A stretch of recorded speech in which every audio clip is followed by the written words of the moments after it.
30. Thank you, Joyce. 6:30, calling this regular meeting of the Board of Selectmen on April 21st, 2022 to order. Just two public service reminders. We again have a big agenda, so appreciate everybody's patience as we flow through the business of the board this evening. And as a reminder, these are meetings of the board that are open to the public. However, they are not town meetings. We will make time on the agenda for public comment, and those attending who would like to have comment relative to the agenda items can do so under that agenda item, which I will, as a first order of business, make a motion to add, as it was not on this agenda. So I would like to add that, making a motion to add that under new number 9, just prior to adjournment. Public comment is the new number 9. Public comment? Needed a second for Okay. that motion. Second. Thank you. Yes, will be a new number 9. Adjournment will be number 10. All those in favor? Aye. Aye. Aye. Thank you. All righty. So under the next item of business minutes, before we move to a motion, I have a couple of minor edits for the April 14th minutes under the operating budget. 1, 2, 3, 4, the 5th sentence, if you will. It says Gene Speck amended the motion, so I'd like that to read that I made a motion to amend it because it was its own motion, and that Glenn Sanchez seconded motion. And then on the next page, the second paragraph, Gene Speck called for a vote on the motion. There's a I like the word heated removed. It just is doesn't need to be there. And then the next sentence, there's where I stated something. I prefer just say that there was no second to the motion. I think we should get away from going under the, that anybody stated anything. Trying to stick with we're documenting what was done, not what was said. So those were just a couple of minor edits that I had for that one, and I didn't have any for the other. On the April 7th, under the resolution for the streetscape, our motion was actually repeated twice. It showed up at the bottom of page 2 and on the top of page 3. So delete one, I guess. And then, sorry to go back, that same sentence, the second sentence on the second page, Joyce, Rufus actually voted in opposition to that motion that was made.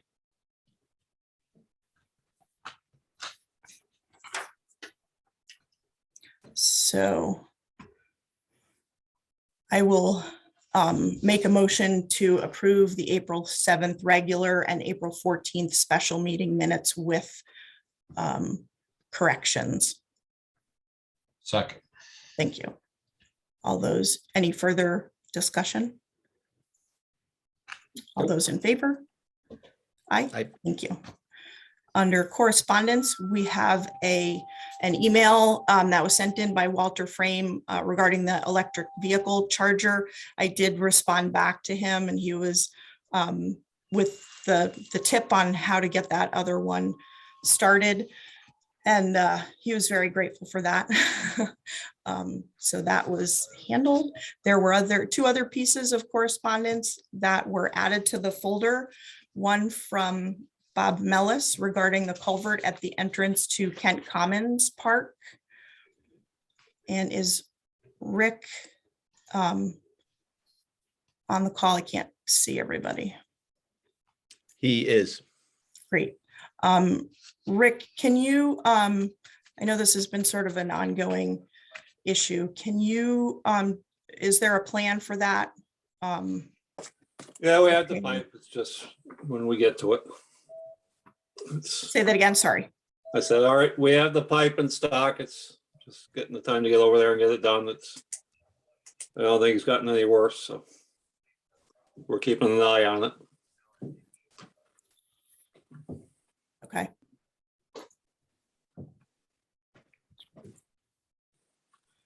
The third one rather, was from Zan Charity regarding the swimming area at Emory Park. And I know that Jared is either here or on his way into the Zoom meeting to give us an update on that. He had a conflict tonight, so he was going to hop in. I don't know if he's here yet.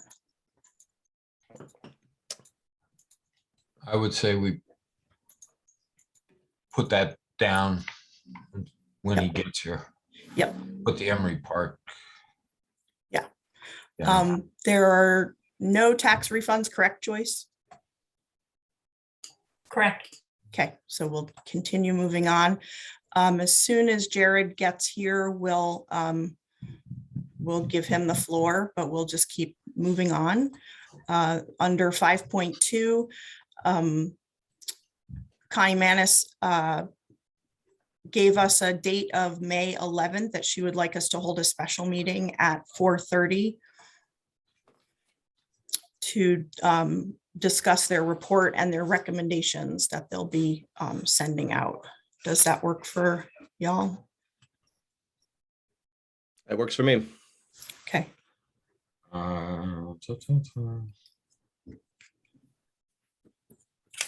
Can we do it at 4 or not? She picked 4:30 because that's their regular meeting time. Okay. I can certainly ask. 4:30. All right. Okay.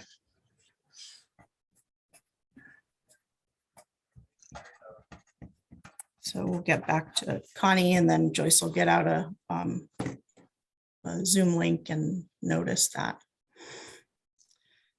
Next is 5.3, act on opting out of certain subsections of Public Act 21-29. I'm going to turn the floor over to Donna, but I don't see her. I'm here. Oh, sorry. I Okay. have my window minimized, so sorry. Go for it. Well, I don't know if you guys remember when this first came before you guys. I gave you kind of a prelim informational sheet that you can look at. Planning and zoning did opt out of this public act. They're given the option to do so.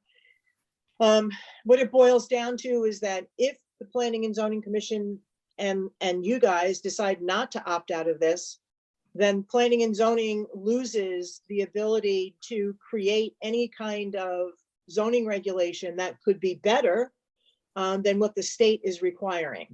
So they basically have set it up so that if we don't do something, we can't do anything at all, and the Planning and Zoning Commission loses its ability and its power. So this has to do with how we regulate accessory dwelling units and how our parking regulations apply to single-family residents and multifamily residences. There is talk of actually rewriting the parking regulations. Some people believe that they're too strict. So if we don't opt out, we're not going to be able to change them so that the people can be happy. So I'm asking that you guys go ahead and read the resolution that I had provided. There should be 2 resolutions in your packet. One is the resolution that was read by the Planning and Zoning Commission, and that resolution outlines the reasons that they have decided to opt out. The resolution that's needed from you guys does not have that, but working with our attorney, Mike Ziska, he suggested that I provide the Planning and Zoning resolution so that you have the reasons in front of you. So that's basically it.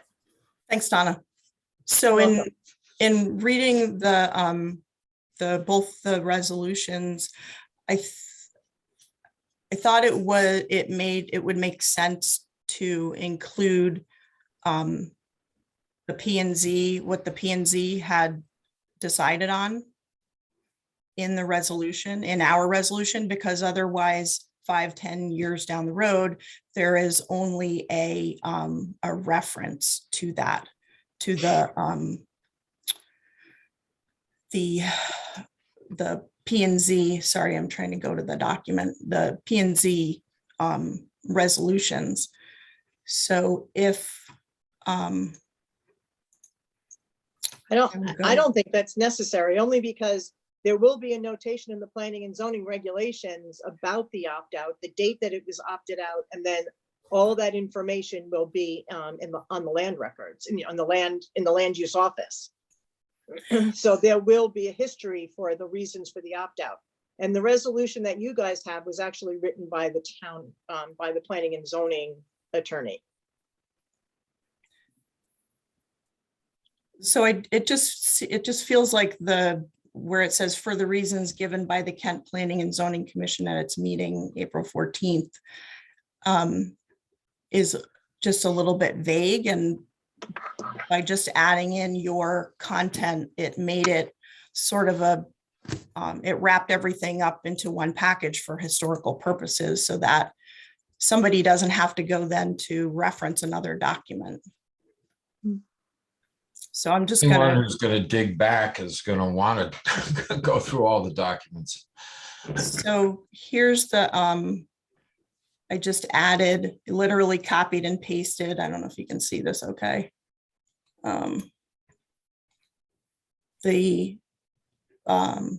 The content exactly out of the Planning and Zoning Commission's resolution verbatim. It was literally a copy and paste.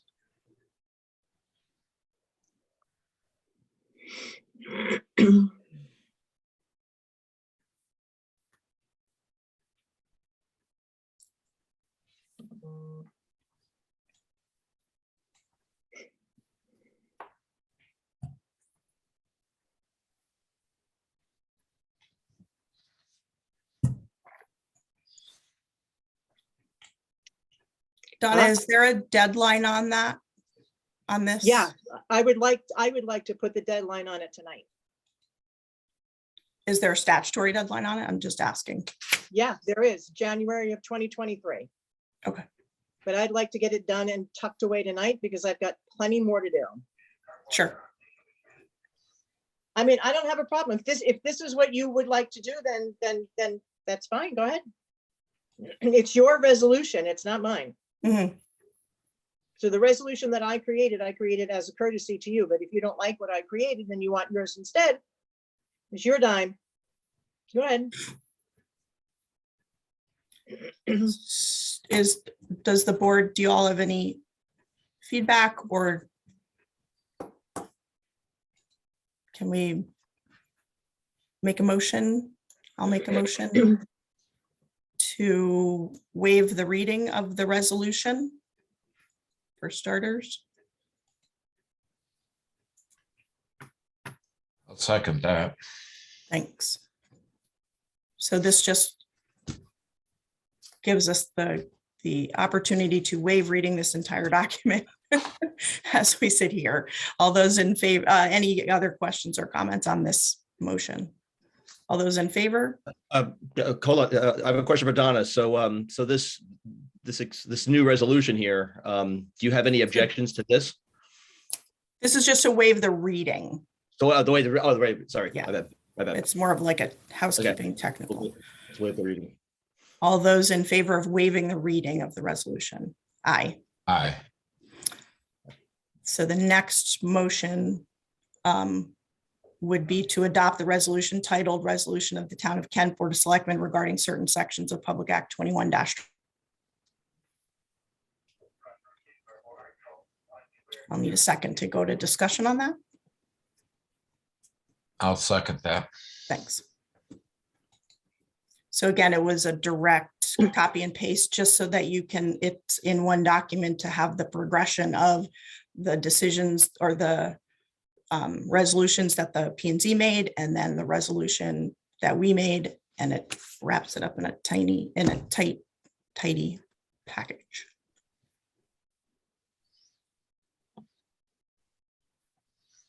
Glenn, were you gonna ask a question?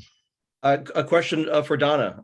I mean, this, this rewrite here, is this something that you would object to in any way? I mean, is this it's just not what? No, it's not, You wrote. that's not the way that I would have formatted it, but we all have different opinions. So as long as it's a complete cut and paste, I'm fine with it. So the previous resolution was reviewed by a lawyer, Yes, it was written by a lawyer. written by a lawyer. Is this one written by a lawyer? This is, no, it was not. or This is review- exactly review. the same as the other motion, I just took the 2 paragraphs from the planning and zoning and inserted them in the center.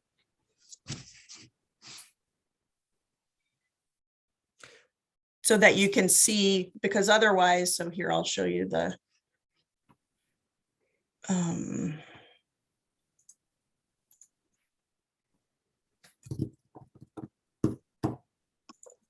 sorry, give me one sec.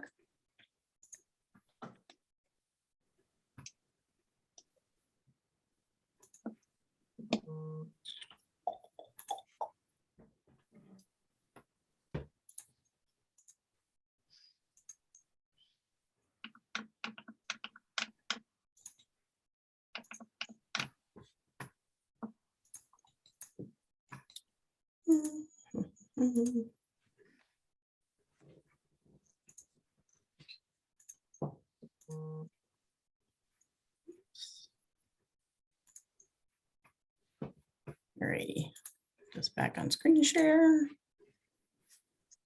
Can you click the button first? So this part was the just the where it says for the reasons given. It just seems a little ambiguous, and I feel like that by including the 2 resolutions that the P and Z made, it just gives it a more complete. It's a more complete resolution, that's all. The only problem with that is whether you're setting a precedent, and suppose that the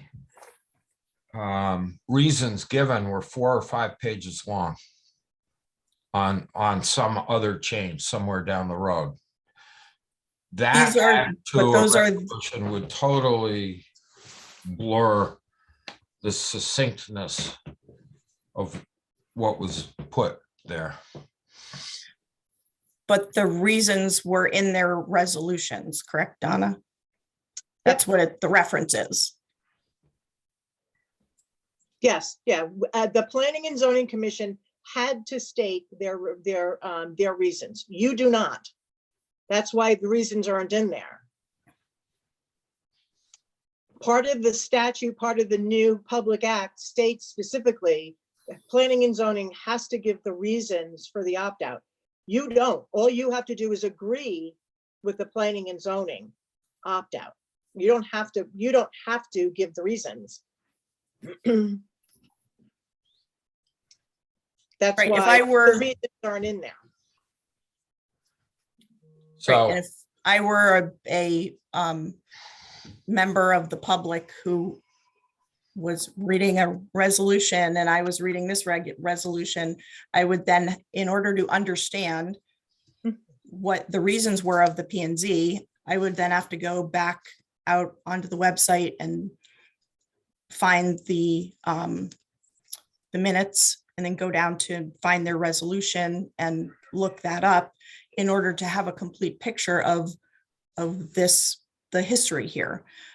By including their actual verbatim language, it's already included in the document. It just is, again, it gives a tidier just gives a complete picture in the one document. But legal counsel has looked at this and deemed it appropriate, correct? correct. Yes. Okay.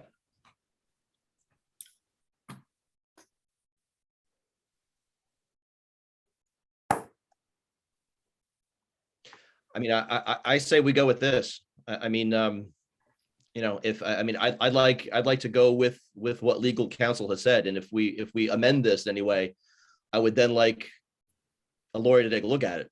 Even though it's cutting and pasting, I would like to make sure. If we already have a sign off on something that has been given to us, I'd say we go with that. I agree.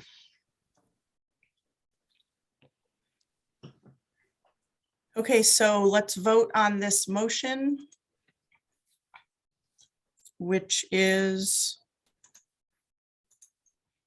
oops.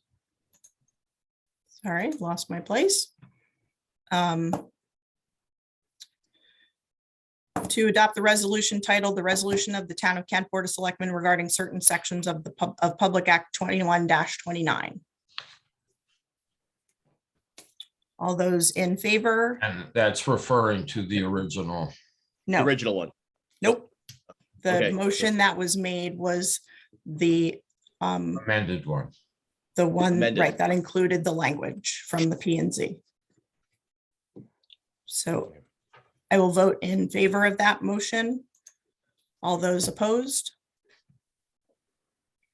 Motion fails.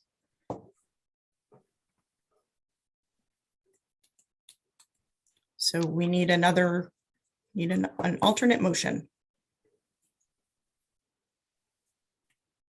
I make a motion that we accept the resolution given to us by council regarding Public Act 2129, Second. or opting out of. I think you're fine the way you worded it, Rufus. That was perfect. Okay. Any other discussion or questions? All those in favor? Aye. Aye. Aye. Thank you. So I see Jared hopped on. We're gonna turn the floor over to Jared. Hi, sorry, I missed what was leading up to that. Can you guys hear me? Yes, Okay. Yes, so Jean asked me to come today to discuss the pool at Emory Park. Just to make you all aware, when I was brought on board, within my first few weeks, I noticed some things at the pool that were of concern and alarm to me. So I spoke to Donna, and she recommended I get in touch with Kathy Weber from the Torrington Area Health District, which I did. And Kathy came out to basically assess the pool and determine, if there are any major issues, et cetera. And unfortunately, she agreed with my assessment that there were a number of things that we needed to be concerned about. And she sent us a memo several weeks ago, basically saying that the pool need to be closed down until those issues could be addressed, and that in order to address them adequately, we would need to provide an engineered plan for rectifying the problems. That plan would have to be submitted to the Department of Health prior to us doing any of that work. I don't know if you guys have had a chance to read the document yet. Would you like me to read it now? It's not overly long. Happy to do so if you guys think that would be beneficial.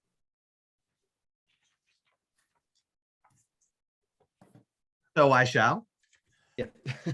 Dated 3/31/22 from Kathy Weber, addressed to the Kent Park and Recreation Commission.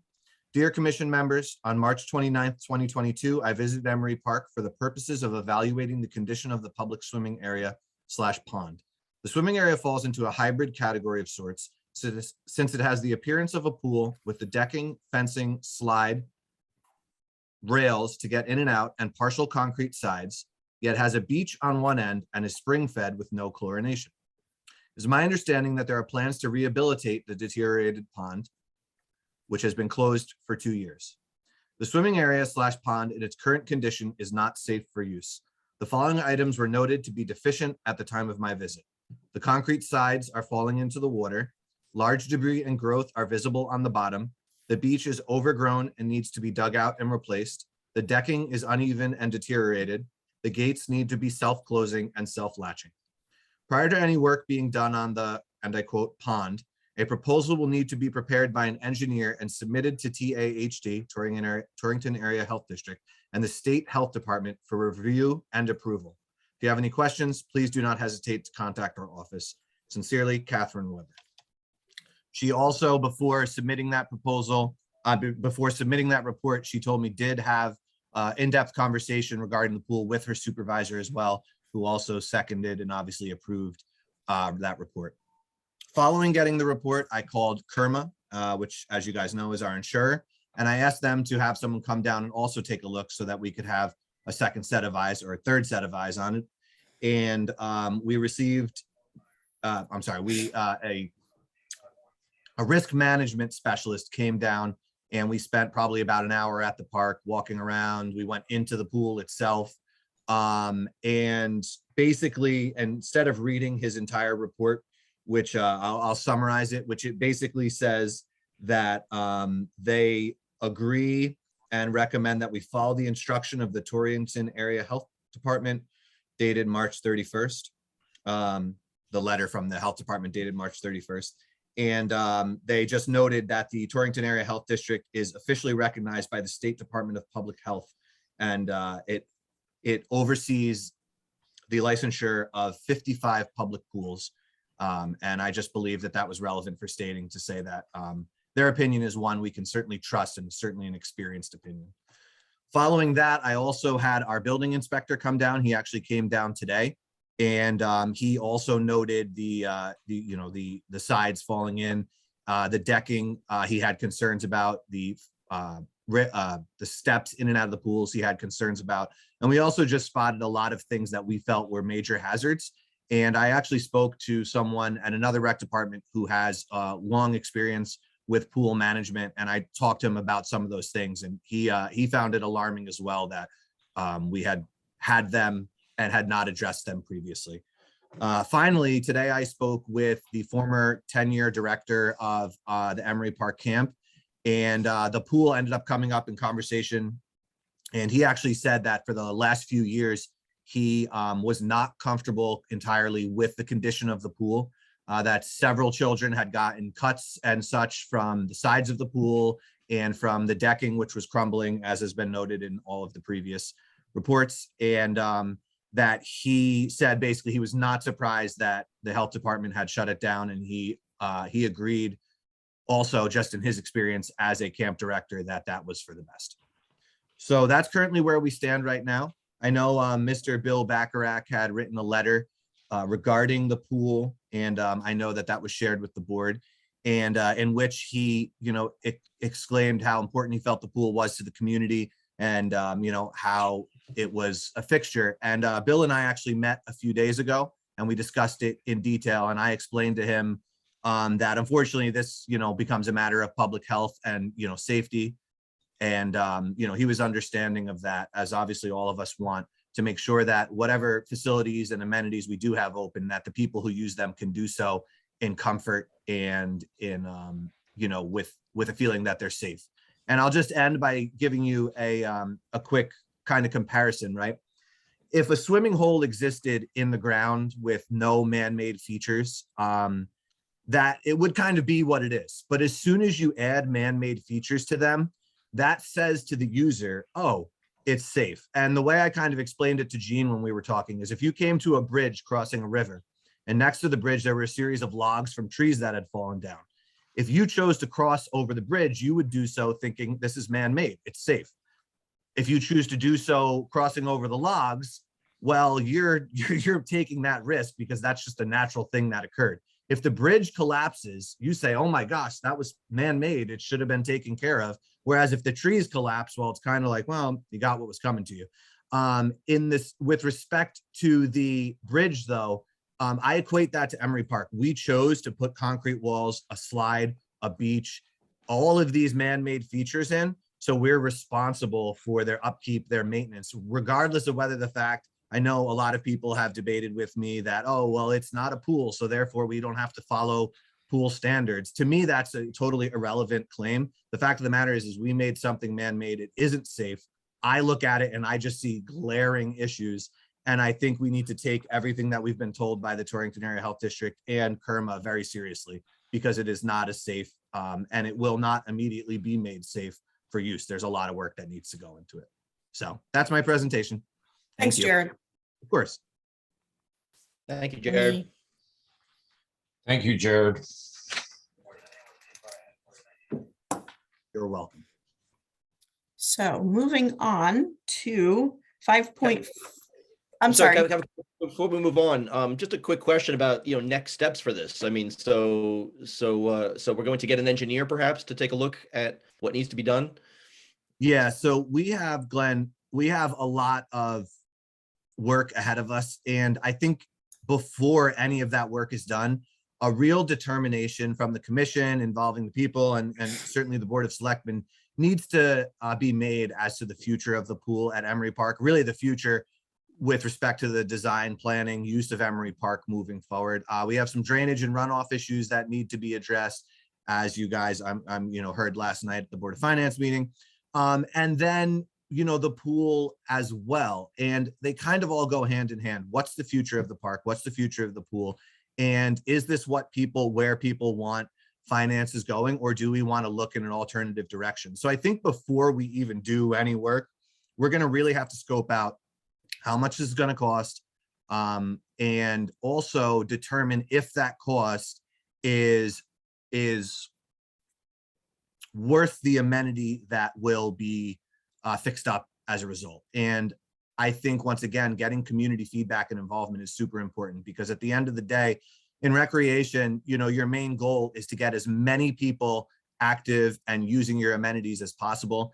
And I believe at least a discussion if this is as to whether or not alternatives to the pool are of interest is certainly worth having. So I don't think any of this is going to happen in the near future. It's not like we're suddenly going to be like, oh yeah, everybody wants to do this, bing, bang, boom, it's going to be done. We have a lot of research and homework ahead of us in terms of getting pricing, engineering, both from a drainage standpoint and the pool standpoint. And then, like I said, determining how money is best spent. So all of this is going to take a while. Yes. So this is not Yes, a quick fix. Okay. without a doubt. Okay. Lots of work ahead. I think, Thanks, Donna, Jared. And I know that you all, through the commission will provide us with updates as we go along. Donna, have it a looks like hand up. Donna has a question. Yeah. I just want you guys to also take into consideration that if you are going to make the pool in its current location, if you want to bring it up to standards, you're going to have to anticipate that there will be more people that are going to want to use it, which leads to a large issue, which is parking. So, you are on a state road with not very good sight lines and a very small parking area. So that's another consideration that you should keep in mind if and when you decide what you're going to do to that particular location. The other thing is too, there are deeded restrictions on that property, and there always has been since that property was donated to the town. So that's another thing that you'll have to look at as well. So just a couple of things to keep in mind. Plus there's wetlands that are there, and that would also be part of the discussion, or should be part of the discussion. Yeah, thank you, Donna. And Thanks, I think Donna. all of that just feeds into the bigger question about, whether it's a master plan or a development plan, basically the future of the parks, and looking at it from a really holistic and kind of all factors being brought in, not just looking at the pool in a vacuum or looking at another amenity in a vacuum, but how everything is going to work together. And you raised some very good points, and I appreciate that. Yeah, look at your POCD also. Yeah. Thank you. So you. somebody who's unidentified, only identified as Zoom user, put something in the chat. Can that person rename themselves so we know who's attending? And thanks. So that comment was there's $150,000 waiting to be used for the pool. So there is capital funding that is currently available for for project use for the swimming area. If I may just respond to that, that's certainly an important point.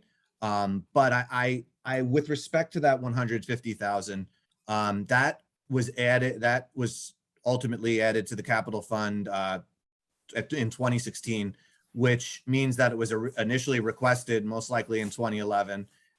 So we're talking 11 years ago that plan was first put into place, and not that it isn't valid, but I think really exploring that before just saying, oh, money was put there, we should use it. I think really exploring that is important. And obviously it's been sitting there now for close to 6 years and nothing has been done with it. And I think that kind of begs the question as to why. And I think that's because there is a lot of concern and question regarding the future of this amenity. And I think that will certainly be taken into consideration, but I would say that a discussion regarding whether or not that should just be used for the pool needs to happen before we decide to use it. Because at the end of the day, it is taxpayer dollars and we have an obligation to make sure that we're making an improvement that is consistent with what the taxpayers want. And something that was first started 12 years ago may no longer be consistent with what people are interested in. But it of course will be factored in. Thanks, Jared. Thank you. Thanks, guys. Am I good to sign off? Yep. All right, thanks. Have a great night, everyone. You too. So we'll pick up where we left off, 5.4, highway CDL maintainer, an update from Rick. I'll turn the floor over to him.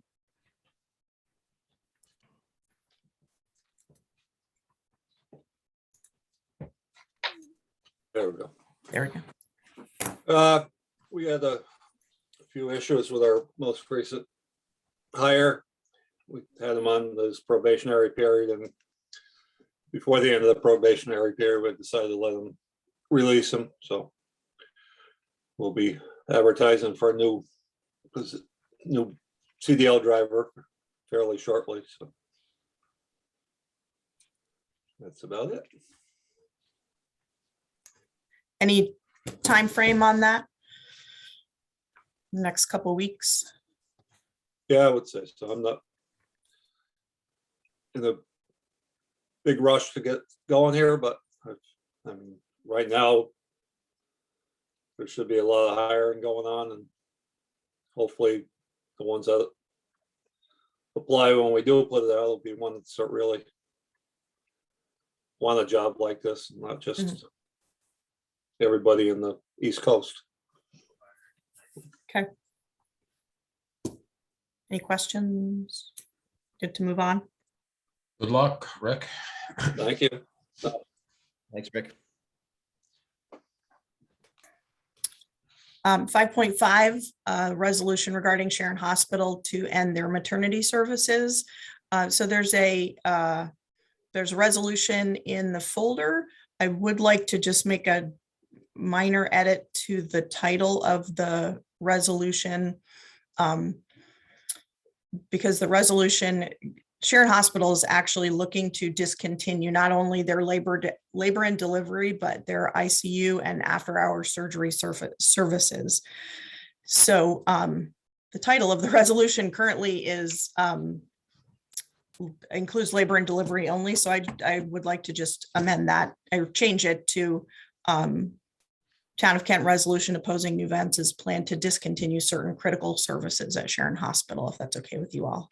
The municipal CEOs of their catchment area of Sharon Hospital's catchment area have been invited and have been attending a number of meetings that the Citizen Action Group Save Sharon Hospital have been having, their Zoom meetings. And it's really, they've been bringing together the Citizen Action Group folks, as well as docs, staff, and nurses and administrators from the hospital to discuss the realities of discontinuing these services and it's the impact of New Vance discontinuing these services. And a number of the other towns, so Salisbury, I believe, and Cornwall have both passed this basically a statement of support. So the document is in the folder, And I would first like to make a motion to waive the reading of the resolution.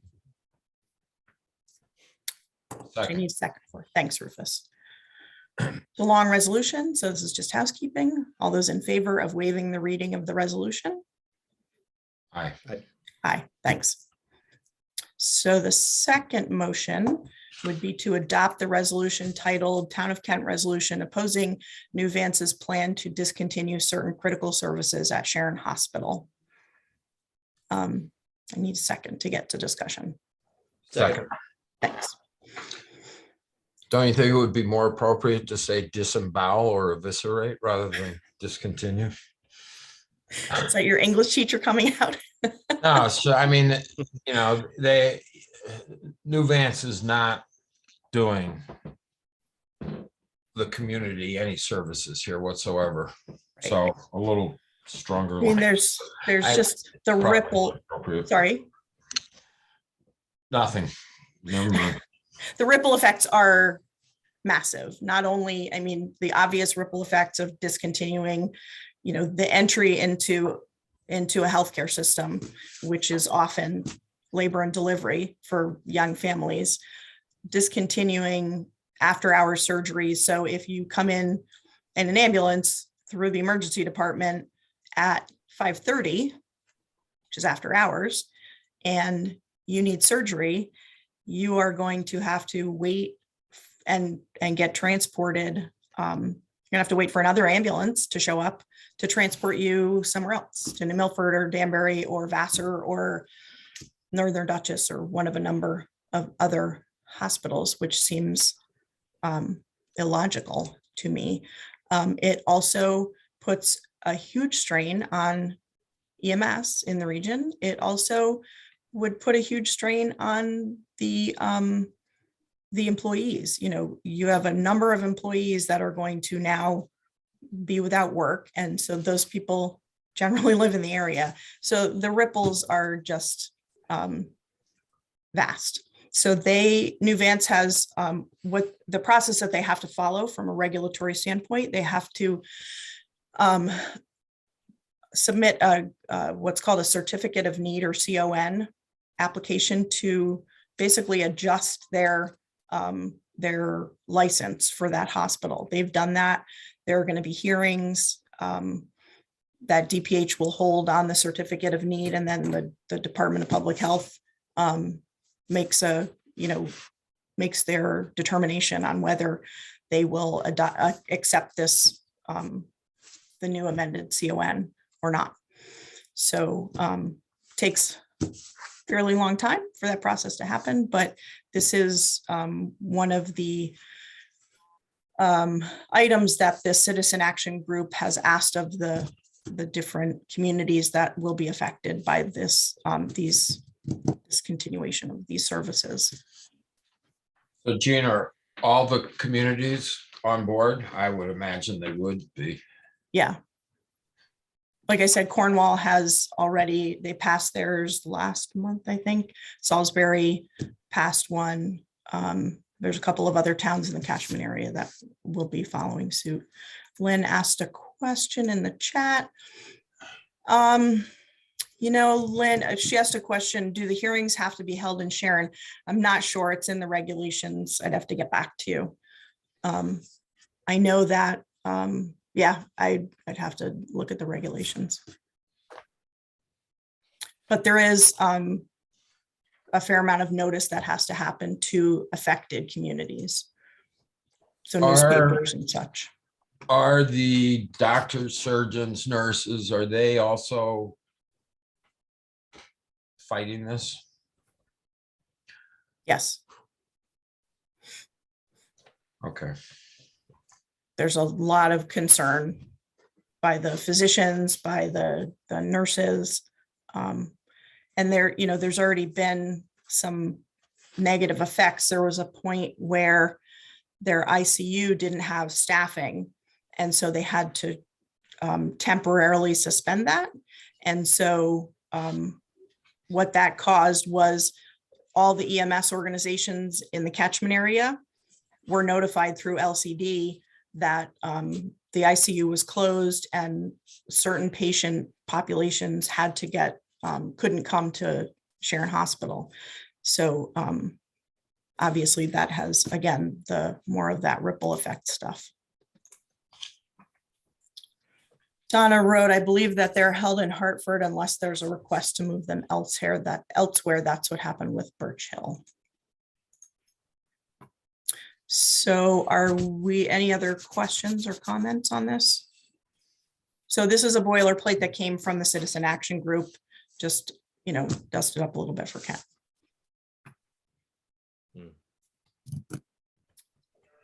Ready? Good. We ready to vote? Ready to vote. Okay, all those in favor? Aye. Aye. Thank you. So moving on to old business, Swift House. We have a couple of documents.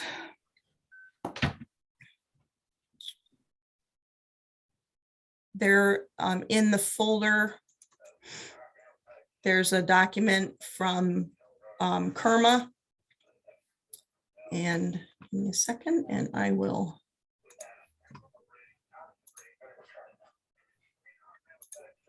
Oops. So this was from Steve Nadeau, who's our risk management. He's in underwriting, actually. Joyce has discussed, it is our position and a best practice of having any non-town entities provide the town with a certificate of insurance naming the town as an additional insured when they rent or use town buildings for an event. Any group with liability insurance should be able to provide this through their insurance carrier, and any private citizens can utilize the TULIP program information attached to meet that requirement. And then I know there was some question about town entities versus non-town entities, and I did get a late advisory, which we'll get a follow-up in writing from Randy this evening about the question of use of municipal properties. And he wrote, I am told that our insurer Kerma stated that elected, appointed volunteer members of our boards, commissions, and governmental committees are covered insureds when in meetings and functions on town property, but that non-governmental entities are not. This is quite standard. It means that scout troops, flower clubs, political town committees, and the like are not covered. The simple and court-proven test is whether the entity, 1, is created by government, 2, members are considered government officials, 3, is funded by government, and 4, whether the entity is performing a governmental function and therefore representing, creating, or carrying out official town policy. Clearly, garden clubs, quilters, scouts, the DTC and RTC, partisan clubs essentially, and the like are neither governmental agencies nor the functional equivalent of such an agency. They would not, according to Kerma, be covered. I hope this is helpful. Regards, Randy. And that was forwarded to you because he only sent it to me at 5:30. So that closes the loop on that one. There were a couple of outstanding questions. So I think that closes the loop on one outstanding question. The other was the question of the ADA compliance, and Randy also provided an email in the same email. And I can read that. The question presented and researched is whether a municipal building available for rental / use to the public for individual functions needs to be handicapped accessible. As you might be aware, Title II of the Americans with Disabilities Act, ADA, Act 2010 Design Standards, controls local government facilities. Although wholesale and complete reconstruction of existing facilities is not required, an existing building is not ADA exempt. Alterations undertaken to accommodate the new or different use must, to the extent feasible, ensure that entrances and exits, internal pathways, and restrooms can accommodate individuals in wheelchairs. This is a rule, quote unquote, of reasonable modification. Unfortunately, whether or not the town has taken sufficient steps and performed adequate modifications that will be deemed reasonable, quote unquote, is not an answer that the Connecticut Commission on Human Rights, Human Rights and Opportunity, CHRO, will prospectively issue advice or guidance on, despite a number of calls to that office. Indeed, like the Federal Department of Justice, CHRO will only get involved when a complaint is submitted to it for enforcement. The act, however, notwithstanding claims to the contrary, makes it clear that handicapped accessibility is not neutralized because a building is what someone calls quote unquote grandfathered. This is simply not so when a building becomes available for public use. However, I'm not an architect and I cannot tell you what quote unquote reasonable modification is. Additionally, I suggest that an ADA fluent architect be consulted to determine precisely what modifications can feasibly, reasonably, and economically be made to achieve compliance so as to avoid inadvertent non-compliance. So I was able to get somebody on the phone at CHRO, and she, supporting what Randy wrote in his email to us, was that they are a complaint-based agency, and they respond to submitted complaints regarding different human rights and opportunities laws. So they're not an organization, or they're not an agency that says, yes, this is what you have to do to be compliant with ADA standards. So I think that second, answering that other question, does close the loop on the, being able to open the building to the public right now. Sorry, I'm just looking in the chat. Randy used the phrase new or different use in that second one. So would a group that has used it in the past in its present state, knowing what it is, still be able to use it as that group? From what I'm reading, I would say no, because it's not, he writes, the act, however, notwithstanding claims to the contrary, makes it clear that handicapped accessibility is not neutralized because a building is what some call grandfathered. So Right, I would but say, I mean, you have certain groups who have used the building, understand that there's no handicap access, and may or may not have any handicapped people within that group to hold the meeting. And Right, it's but not a it's- new or different use, so. right, but in the ADA, it's not about whether or not that one group may or may not, it's about making it accessible for all.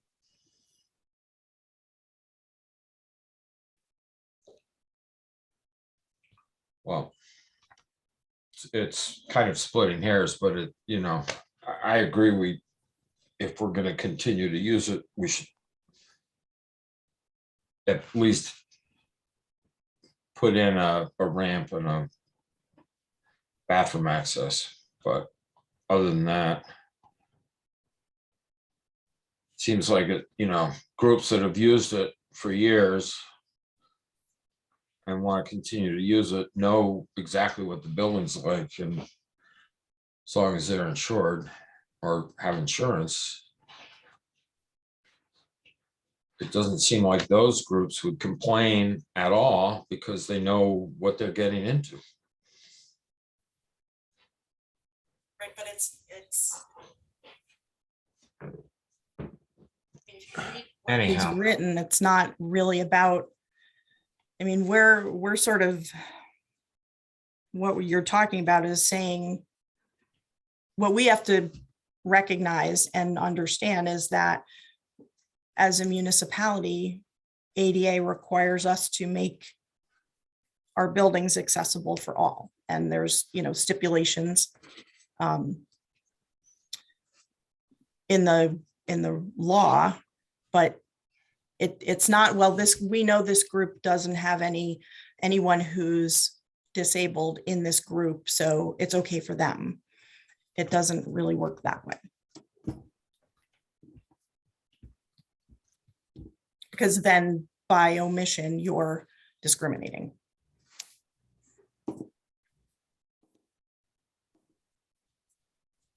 Not if we didn't have a different building that they could use, but that's.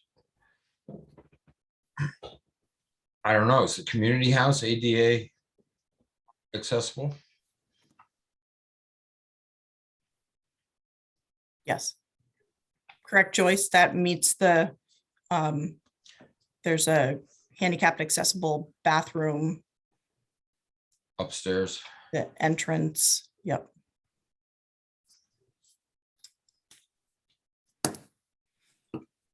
Zan, you have your hand up. Thank you for waiting. You're on mute. I said, I've been told the same thing that Rufus just mentioned, that if the town has alternate facilities that they can offer, places in town hall or the community house, for example, that they would not be discriminating to allow people to, specifically the chamber and the garden club initially, to allow people to use Swift House because they could offer alternate facilities. We have. Right, and then they would have to offer the programs at those alternate facilities. Well, So they wouldn't be holding the meeting or program at the Swift House. They would be holding it at the town hall or the community house. right, because you would be able to offer facilities in those other town-owned buildings so that they wouldn't be prevented from having a meeting that they might prefer to have at the Swift House. The Nancy Schaefer had wanted to speak in the public comment section, but that was moved to the very end of the meeting. I don't want to speak for her, but I know that the Garden Club is very anxious to resolve this because they're beginning their season.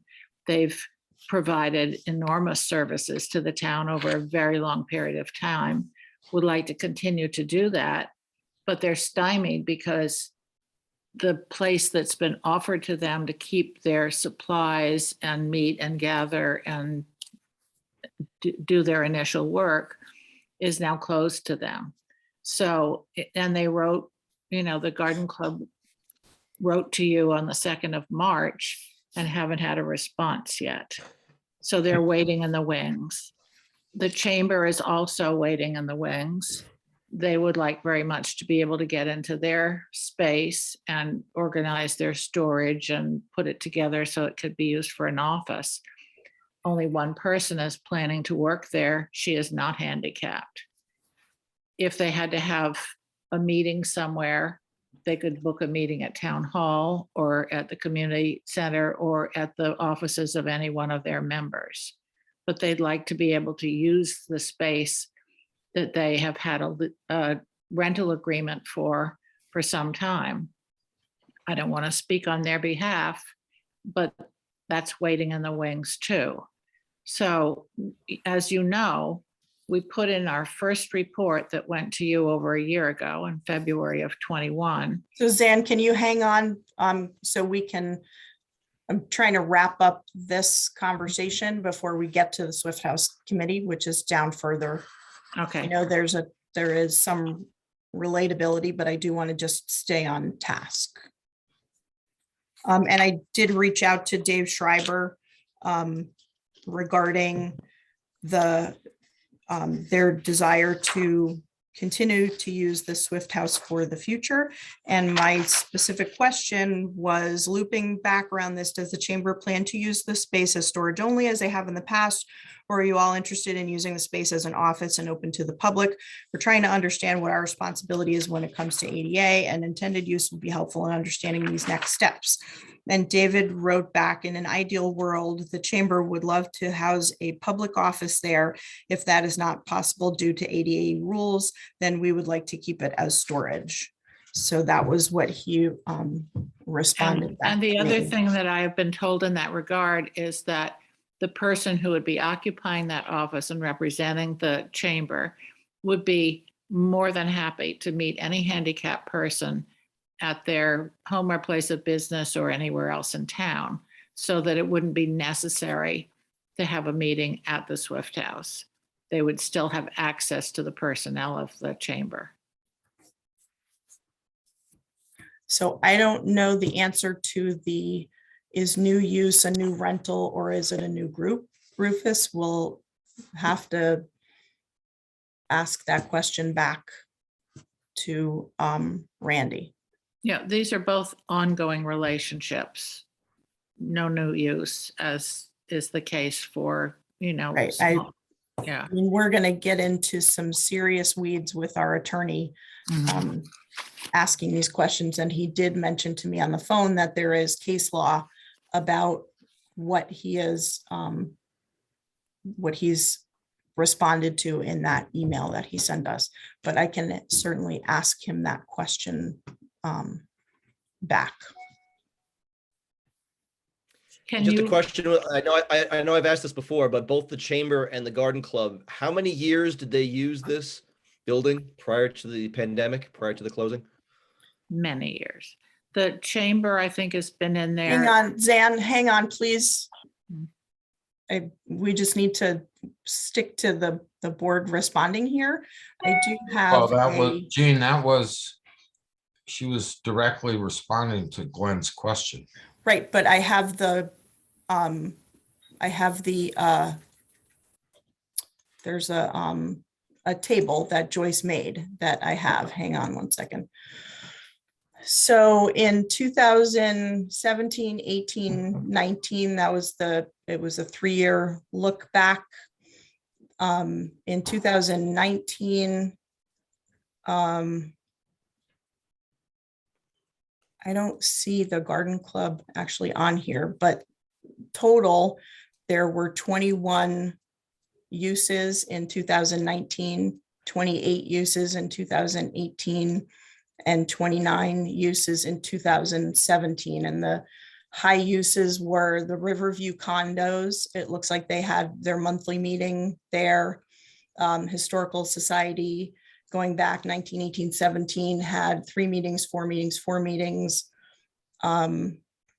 Chamber had no meetings in 2019, 5 in 2018, 2 in 2017, and the rest are 1s and 2s.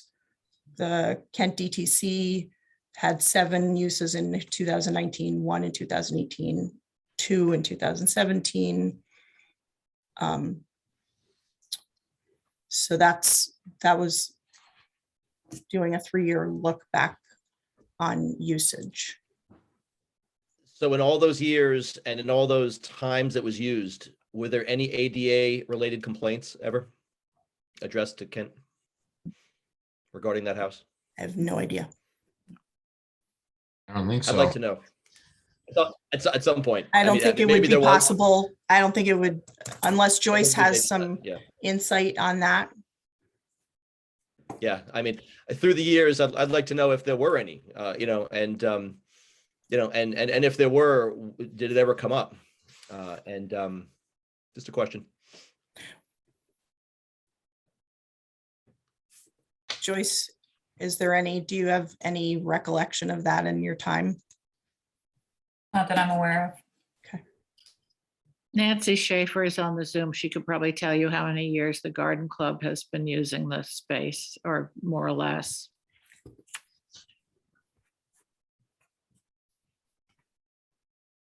Hi, Nancy.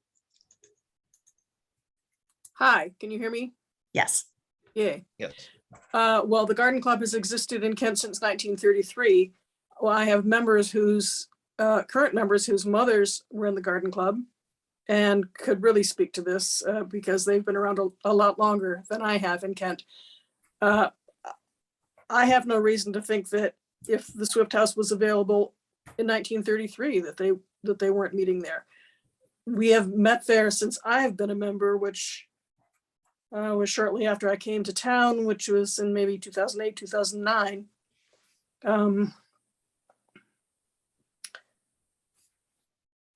Occasionally, I'm sorry to admit that occasionally we've had meetings there without telling Joyce. I apologize, Joyce.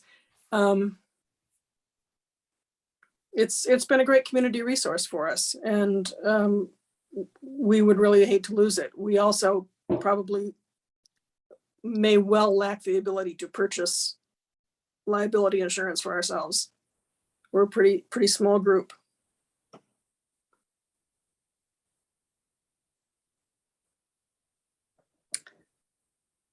Thank you, Nancy.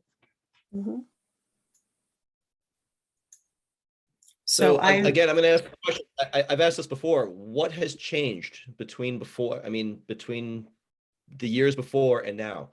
I mean, if this is a law, which it is, you know, but it just hasn't come up before. I mean, this predates us. I mean, the three of us being on this board, but this house has been used. I'm just stating a fact. right, Now, but that you know, doesn't, it doesn't free us I from know. inadvertent non-compliance is not a, is not. I understand. good. I understand. I And don't that's even why, need to ask Randy. yeah, I It's understand. not a defendable defense. I understand. No, and when we get to the, you know, report at the end, I mean, you know, we as a group met and we talked extensively about ADA and what the next steps were to achieve that. So that is coming up. Okay, I'd like to move on if that's okay. To 6.2.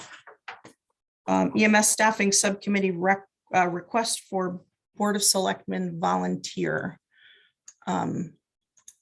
Is there anybody from the fire department on the call? Sorry. I do not see anyone. So the Board of Finance did not opt to have anybody go to those meetings. I think, you know, I see it as pretty important. There is, you know, there's two parallel big issues that are sort of hurtling down the pike here. One is the, you know, the model for the fire department and where they're headed. And another big issue is the ALS component. We've had many parallel discussions among the Medic Force CEOs talking about, you know, the future of the ALS, the paramedic component. Just seems to me to make sense that that it's me who attends these meetings because of that, because, you know, obviously you guys know my background, but the discussions that we're having at the Medic 4 level and, you know, with a number of towns, we talked about it at the COG today.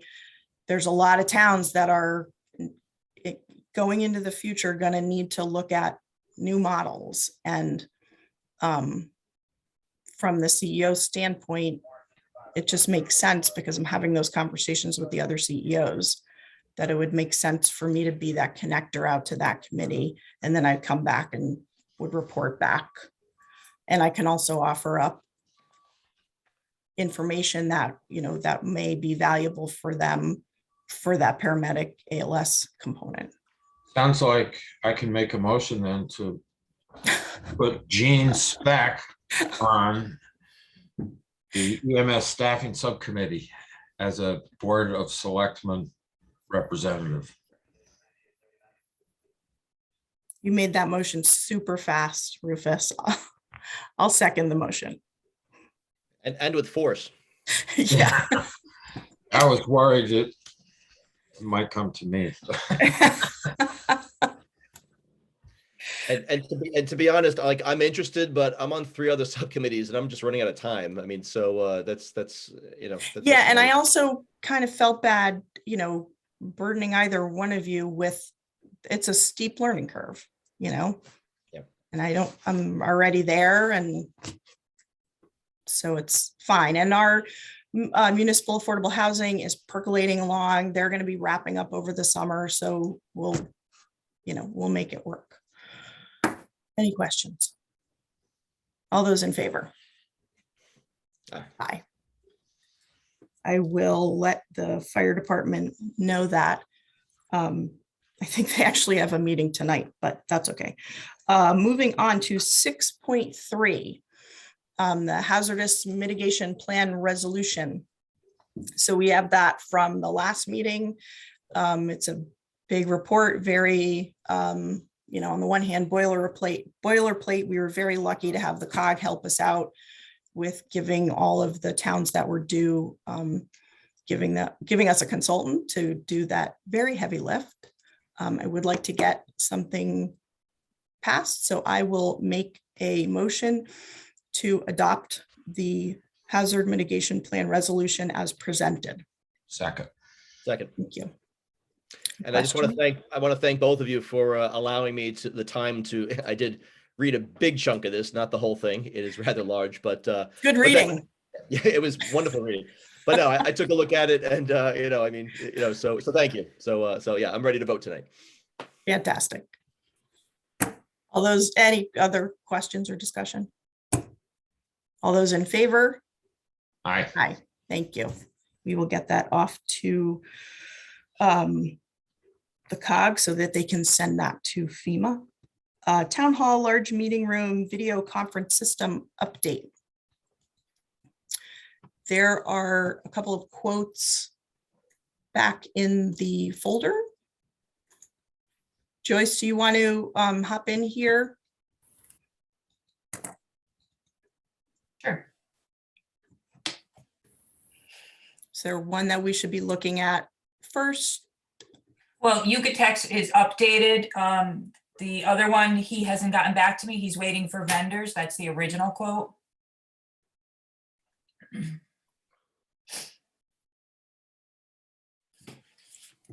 So the Yucatec one, which is Yucatec quote update, right? That's the one that we should be looking at.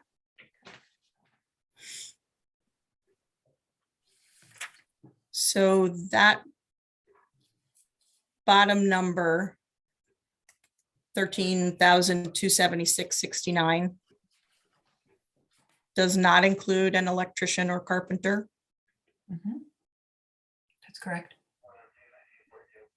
And if you read the last sentence, it also does not include the original quote, which is $4,800 to $5,300. So what does that mean? It means you have to add another $5,300 to that quote, plus cost for a carpenter and an electrician.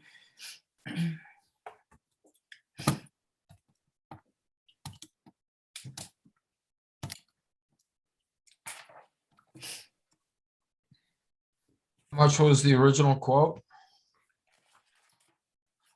I thought it was like 24,000 total. That was Not from, Yucatec. yeah, not from Yucatec. That was from Litchfield Stereo Design.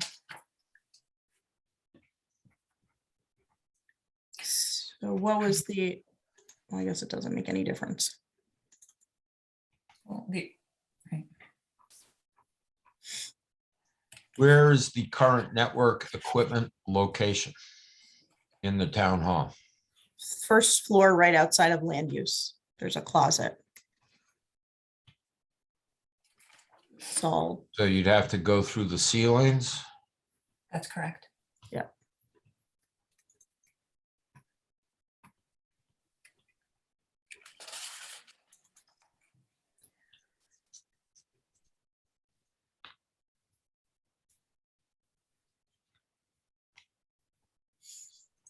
So what was the basic system?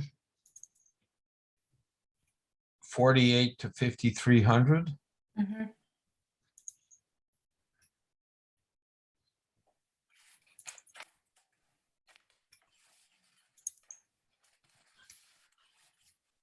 So that's almost 18,600.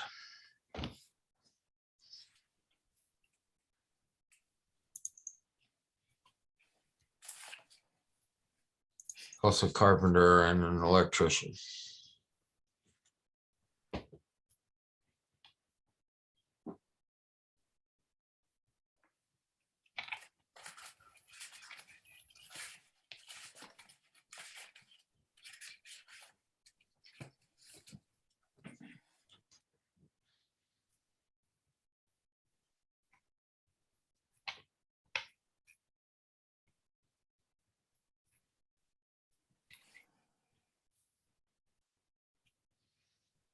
But the electrician is not included in the other one either. That's correct.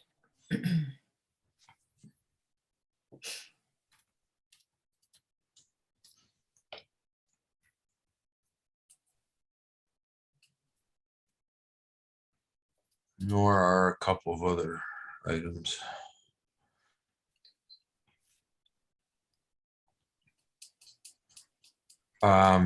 Do either of these come with any kind of warranty in terms of the equipment? I would imagine that the equipment comes with a warranty. And because we haven't picked any specifics, I can't give any specific limit amount of time.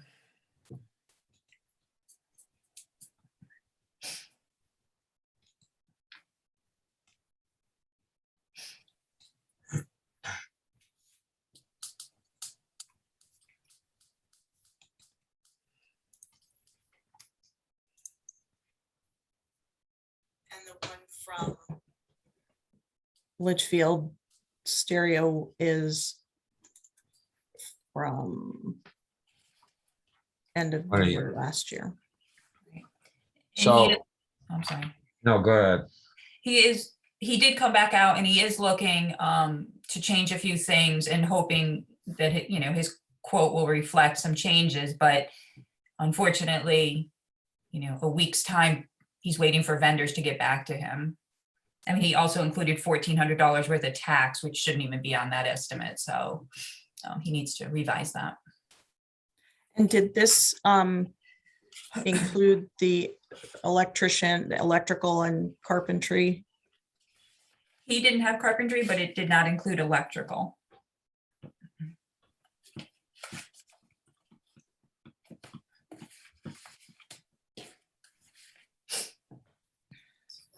Didn't include electrical, it didn't include the device, mobile device to run the system.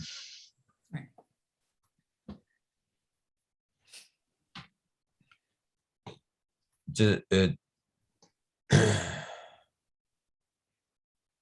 and it's going to use our router and Wi-Fi that's already here, I'm assuming. Right, I thought there was like a panel joist that was built into this system for Litchfield Stereo Design. It would all be done through the iPad. And we currently have an iPad, or we can pick one of those up, or a laptop, not that expensive. That will be the Oh, I thought it main included it. component.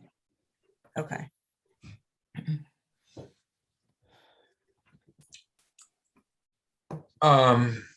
Have you or did you ask for any references from, either a company as to systems they put up in other towns or not?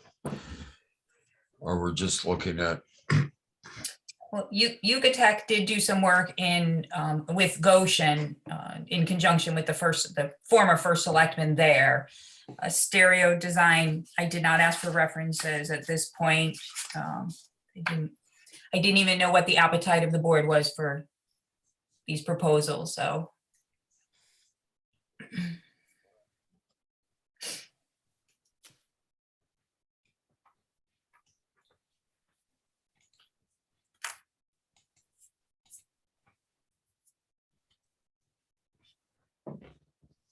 we're getting there. I'd sort of like to see the updated one from Litchfield Stereo Design. Mhm. And I'd like to ask both companies if they can provide references from towns that, they've done work for with this kind of system.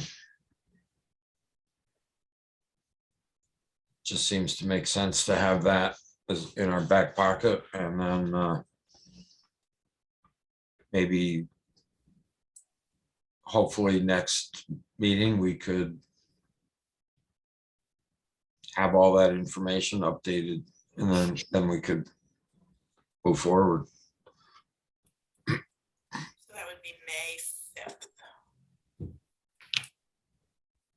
So these numbers are fairly large. If it's above 20,000, how are we going to finance this? How are we going to fund this? Is this a town vote? It's 20,000 budget transfer? So, If it's above 20, yeah, I'd like to defer to Barbara. I don't think she's on this call. So yeah, how would we fund it is part of the equation, but Darlene's got her hand up. Hi, I've been in different conversations with Joyce and Barbara. And one of the things that, two different things. The town clerk has discretionary accounts put aside that are monies that we receive when we do land record recordings. And I have a balance in those accounts that I've offered and made suggestion to Barbara and or Joyce that could be utilized towards the cost of this installation. I don't know exactly the balance, but let's just say there's $10,000. The other thing in knowing what the Board of Finance discussed last night, as far as we can use our quote salary lines as long as we don't go over the budget, although this isn't used for the town clerk's office, maybe this could be used as a special request of the Board of Finance so that we can get this done. Because ultimately, on record, this is definitely something we need to get up and running for the boards and commissions so that we can move forward with how we manage our meetings. So we can, why don't we'll talk to Barbara and see if there's, I agree with Darlene. I think there are pockets of money that we can likely put together to solve this. Why don't we'll have Joyce go back and get that information that you're asking for, Rufus. We'll talk to Barbara and come up with a financial package.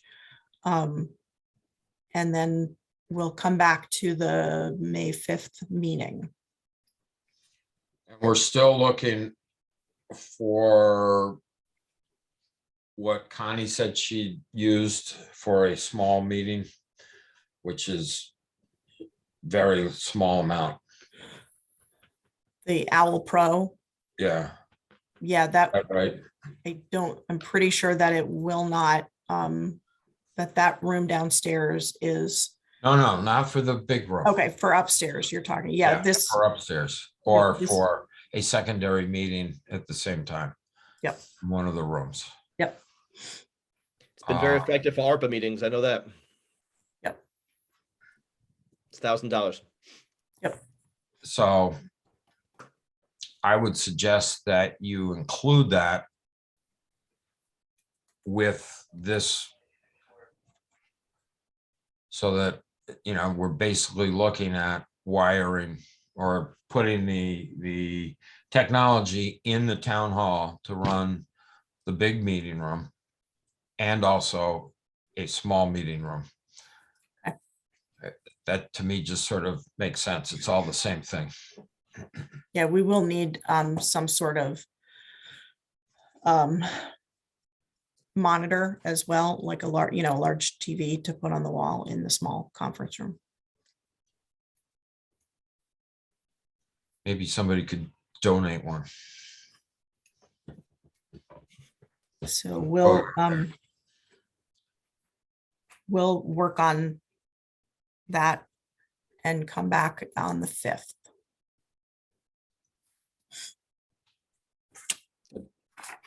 We're turning the page here. 6.5, we have, and 6.6, we have 2 job descriptions that were in the folder last meeting. I believe they're in the folder this meeting. Yes. So these were boilerplate that come from DEMIS, Department of Emergency Management, Homeland Security, Connecticut. And they were sent to John Field, who's our regional coordinator for DEMIS, to have him take a look. He gave some minor edits and we made the edits. So that's what you see for you.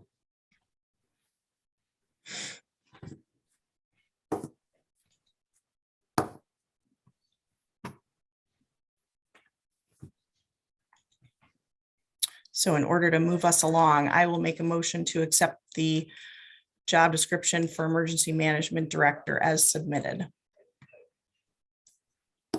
Second.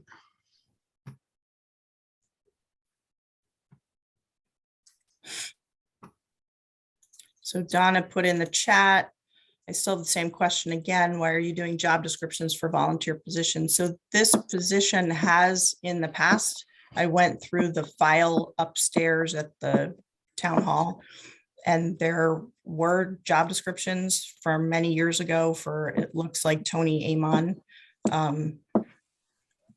And who was the subsequent? Brian Hunt, I think, was after him. Again, these are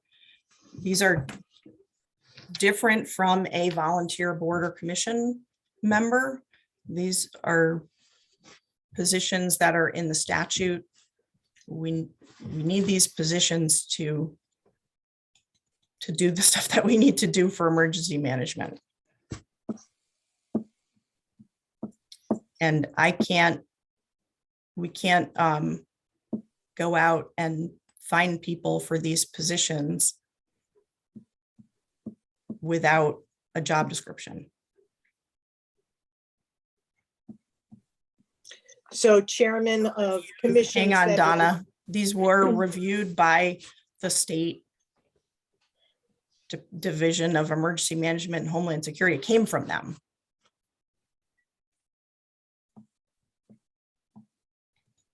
I'm sorry, I did not hear a second for this motion. I apologize. I seconded it. Thank you.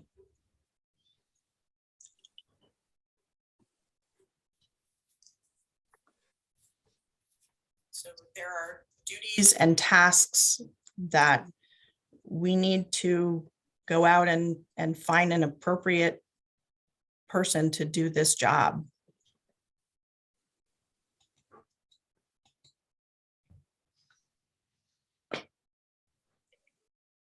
So the town has had different emergency management folks in the past, and when Since it's gone 9/11, out, there have been an emergency management director and a deputy. And- There's and been a this- couple and- deputies sometimes.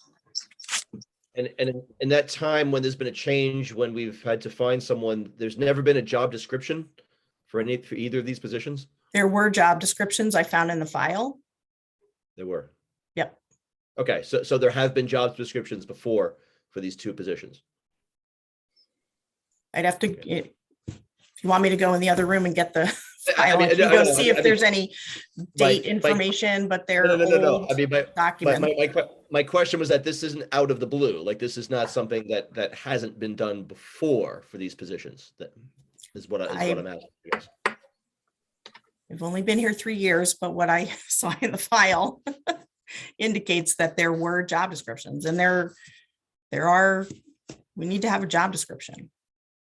So were those previous job descriptions used to make these, to edit these, or is this a brand new job description from Demis or influenced by them? I have not compared those old documents. I don't know how old again, I'd have to go back and look at if there's any dates on them. I have no idea, but these are taken right from the emergency management, the EMPG grant documentation, that this is the recommended job description. So these would supersede anything we might have on file. Yeah. I personally would like to look at what's on file first. I'm not questioning these job descriptions per se.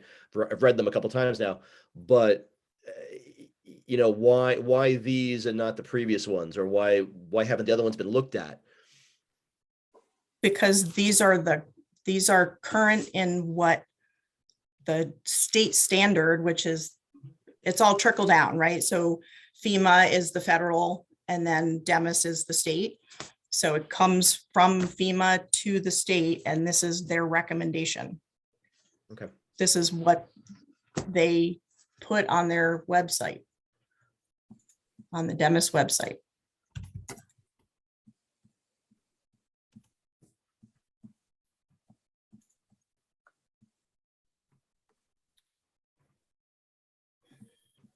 And the purpose of looking at these particular two is that we're going out to look for an emergency management director? Okay. Yep. But I think what we've done is, since we took the stipends out, we're looking for somebody as a volunteer.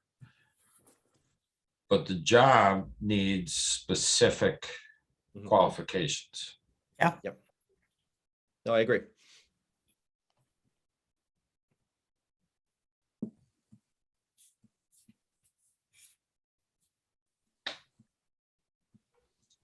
But, you know, I mean, it doesn't matter whether we do it. If you want to see the other ones, we should maybe hold off on acting on this. So the longer we hold off, we're gonna head right into hurricane season. And we don't have an emergency management director. We have a deputy. And Ed posted a comment in the chat, a state non-funded mandate. So that's sort of true. It is directly, it's an unfunded mandate. But once we, you know, we can apply for grants to offset, you know, different things under emergency management when we have an emergency management director who can do the things that they need to do. And Darlene put, is part of the title volunteer? No, it's not. Under the job description that's recommended, their volunteer is not part of the title.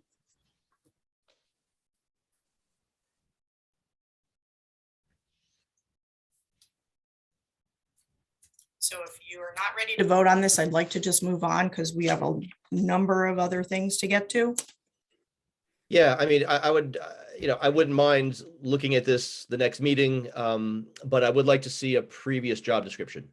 Okay. That's all right. Thanks.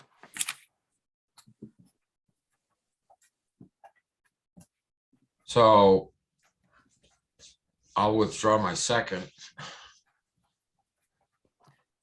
Yeah, I'll rescind my motion. Okay.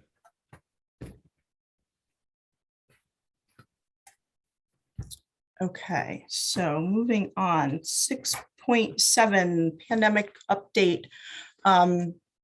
So we are pretty much following the state level trend where our numbers obviously dipped. We had 1 week where we had 0 reported cases.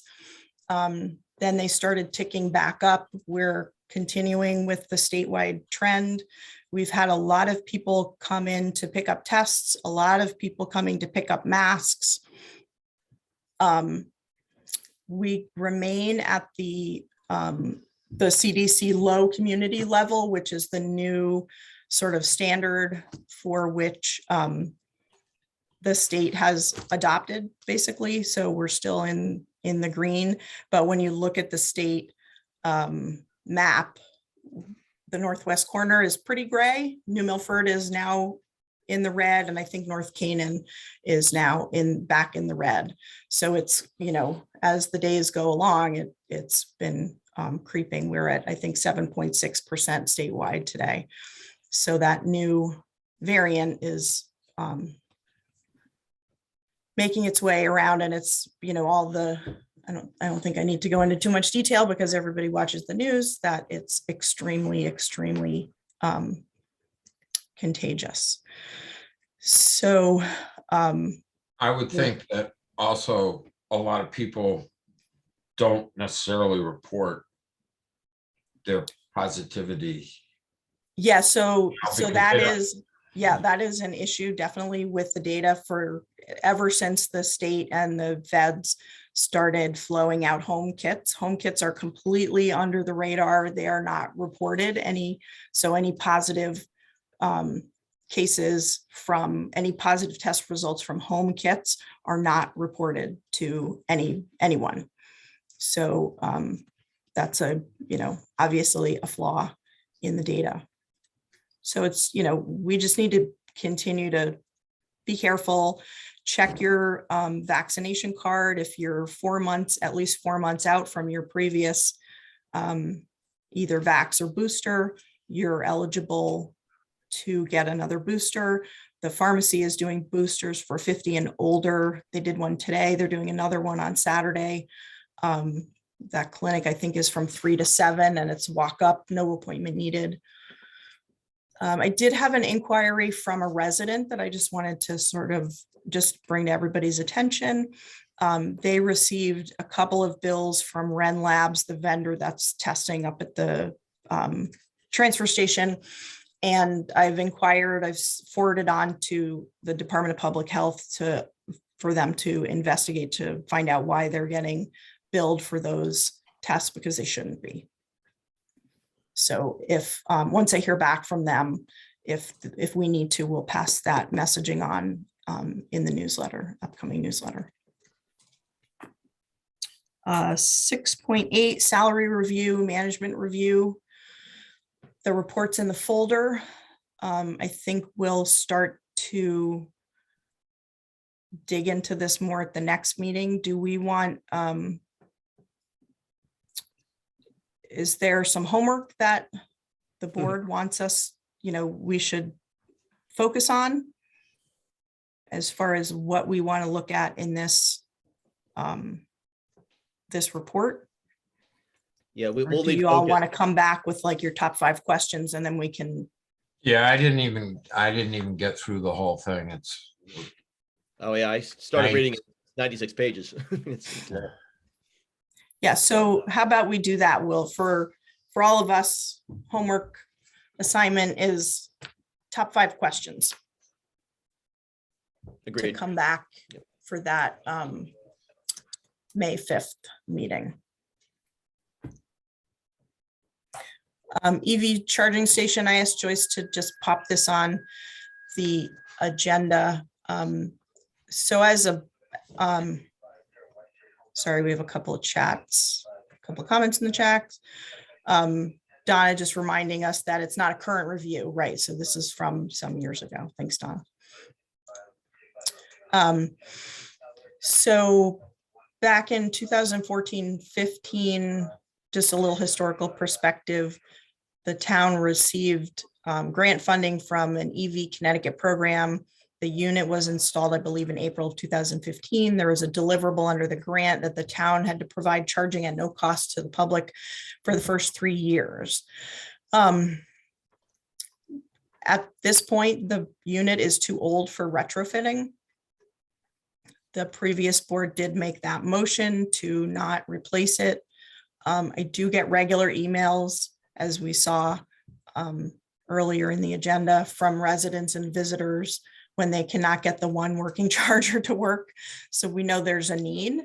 That IIJA Infrastructure and Jobs Act funding is targeting grants for areas that have been identified by the Federal Highway Administration as alternative fuel corridors. And recently Route 7 from New Milford all the way to the Mass border was designated. And that little swath has been mentioned on many IIJA webinars that I've attended. When the guidance comes down from DOT, which should be soon, I would say in the next month or two, I I think that we should work with the chamber and the COG to identify locations and submit a larger regional grant, which is obviously going to be more desirable to the DOT, and take a larger look at this to get, use that funding. That funding is going to be there. They are targeting our town. Our piece of Route 7, as it goes through Kent, has been designated as a federal alternative fuel corridor. So I think this is an incredible opportunity to, make this positive change. I think the key word you used, Gene, was locations.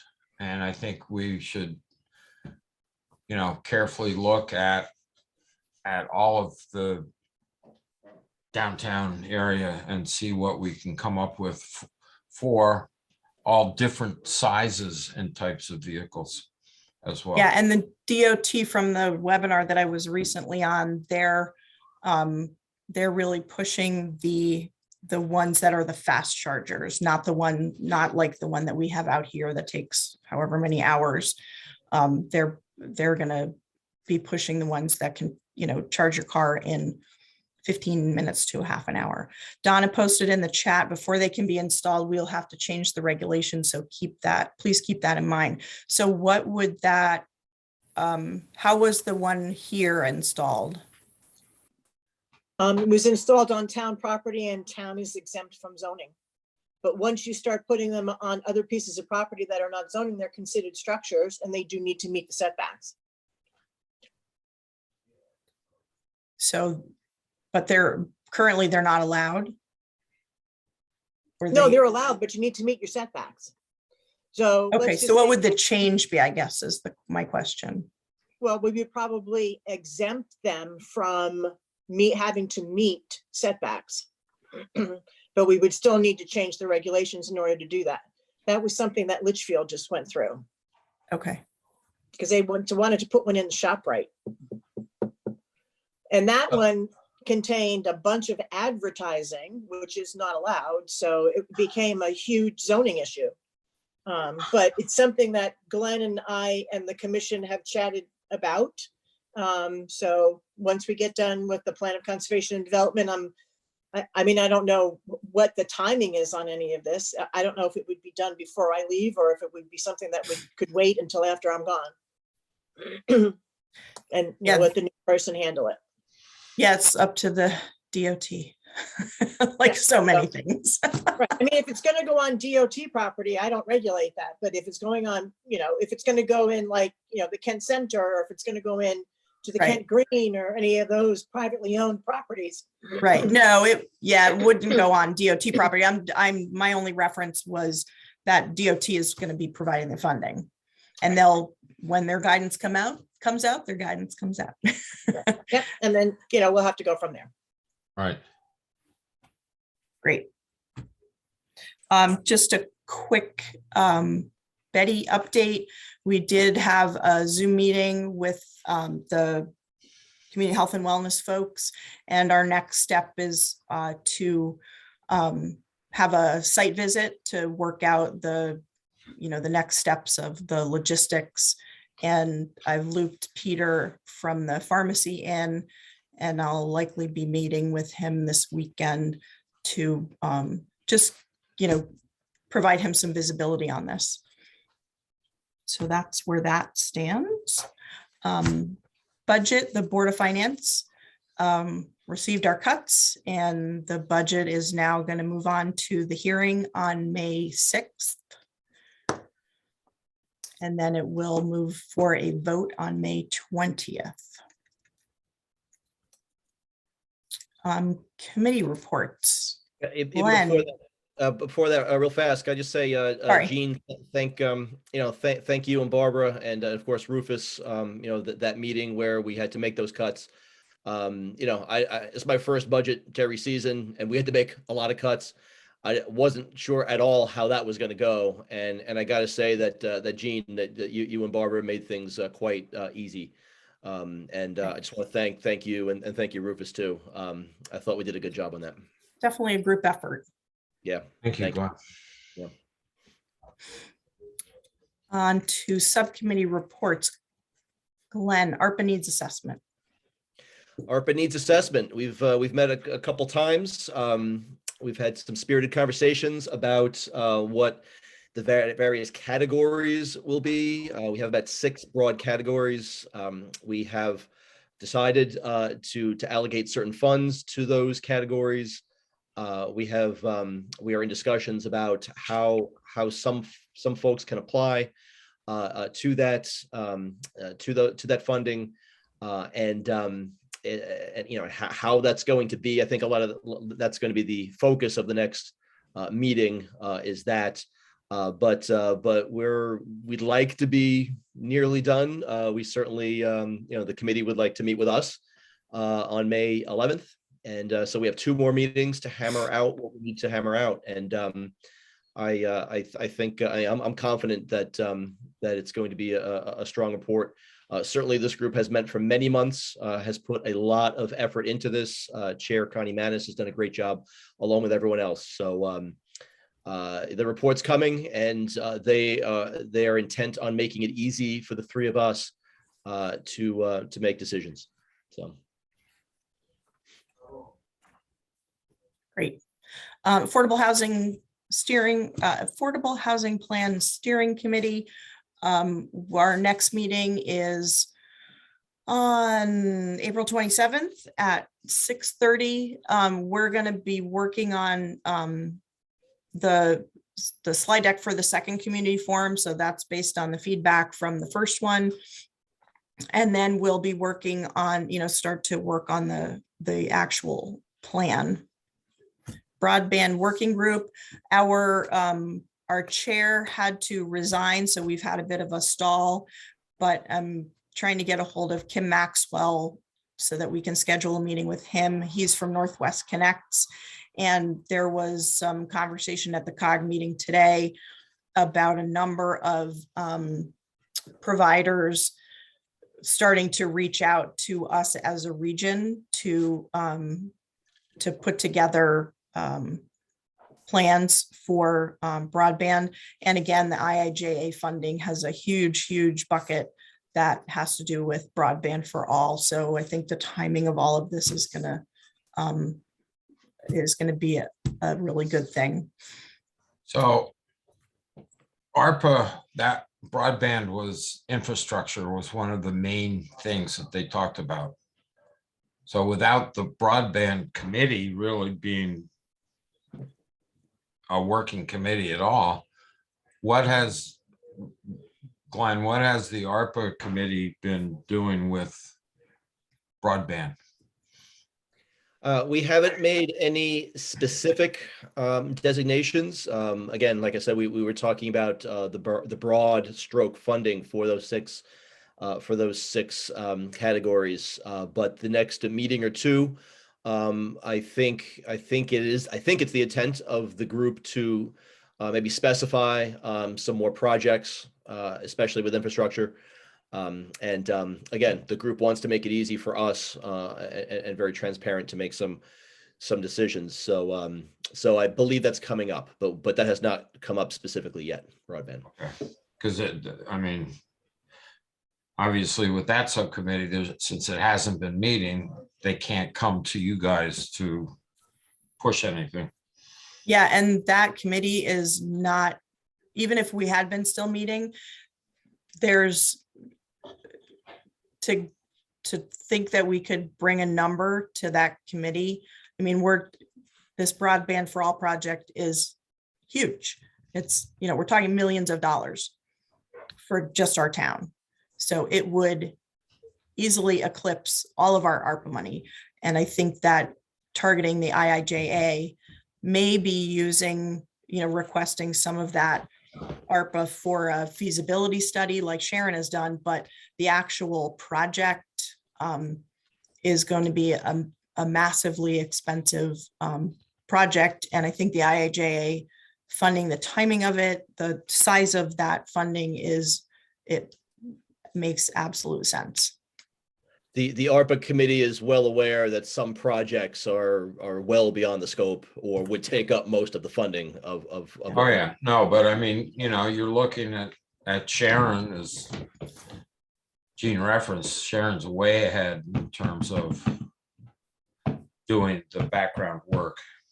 So, we don't want to be left behind. Kent Sustainability Team, we have a meeting. We just got the draft report from the Community Resilience Building Workshop summary of findings, and our next meeting is on May 11th at 10. Main Street noise and traffic. Chair Chris Garrity is doing a great job there.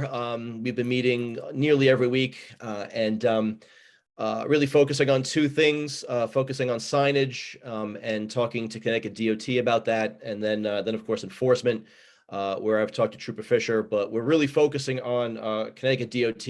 I've spoken with Tom Silva from the group there. And what he suggested was that because we, as a committee, asked if we could do a walkthrough in town with him, but he said that he would not do that unless the group generates a report and it goes to us and specifically goes through your office, Gene. So he mentioned you by name and said that he would come out here if there was an invitation from our group and specifically you.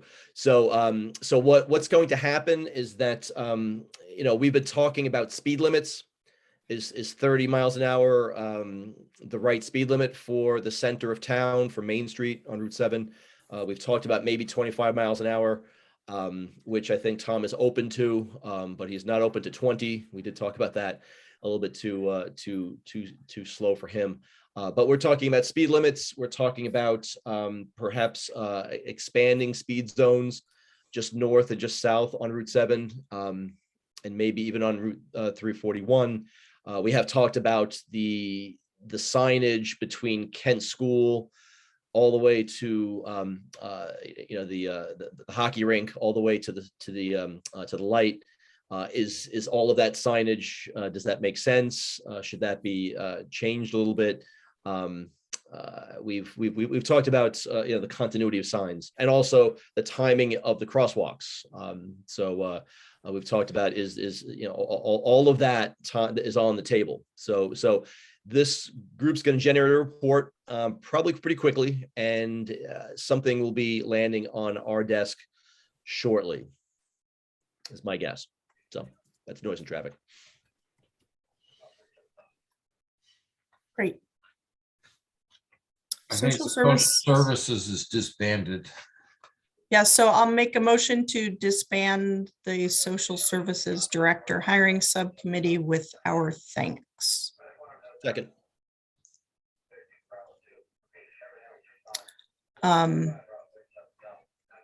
Sorry, Layla was just posting something in the chat.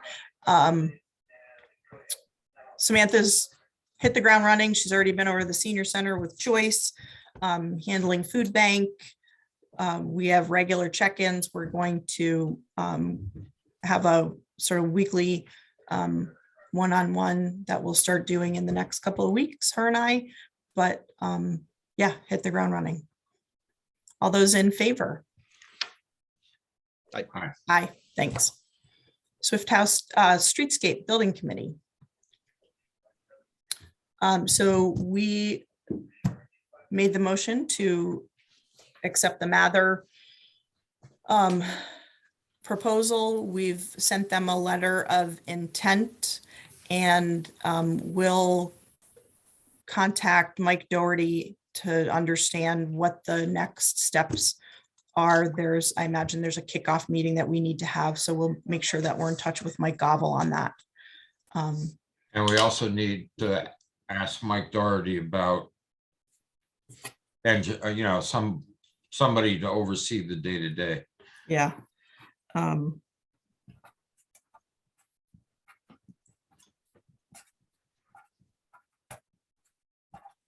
Okay.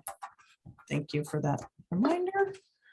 Leela asked, what is the start time for the public hearing on the budget on May 6th?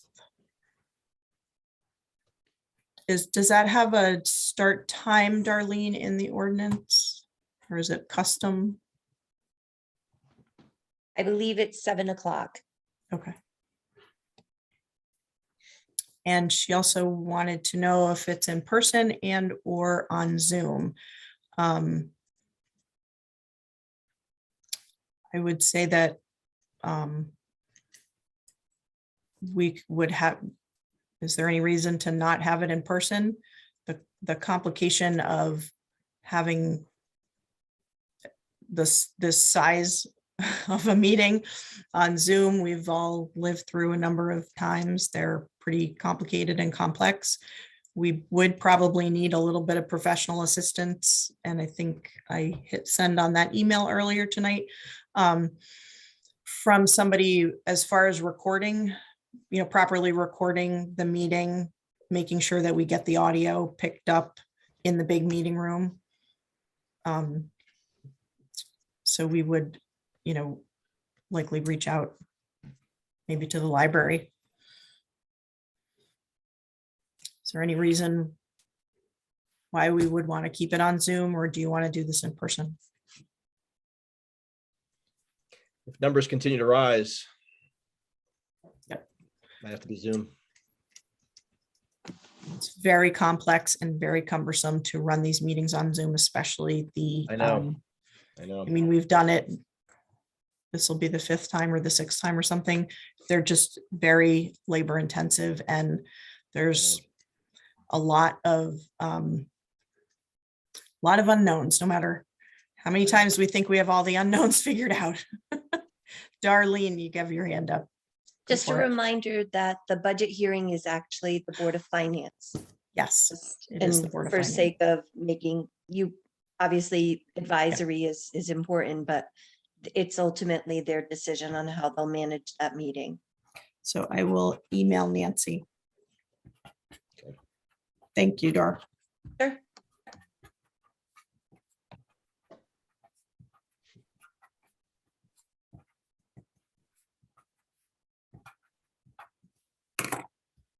Okay.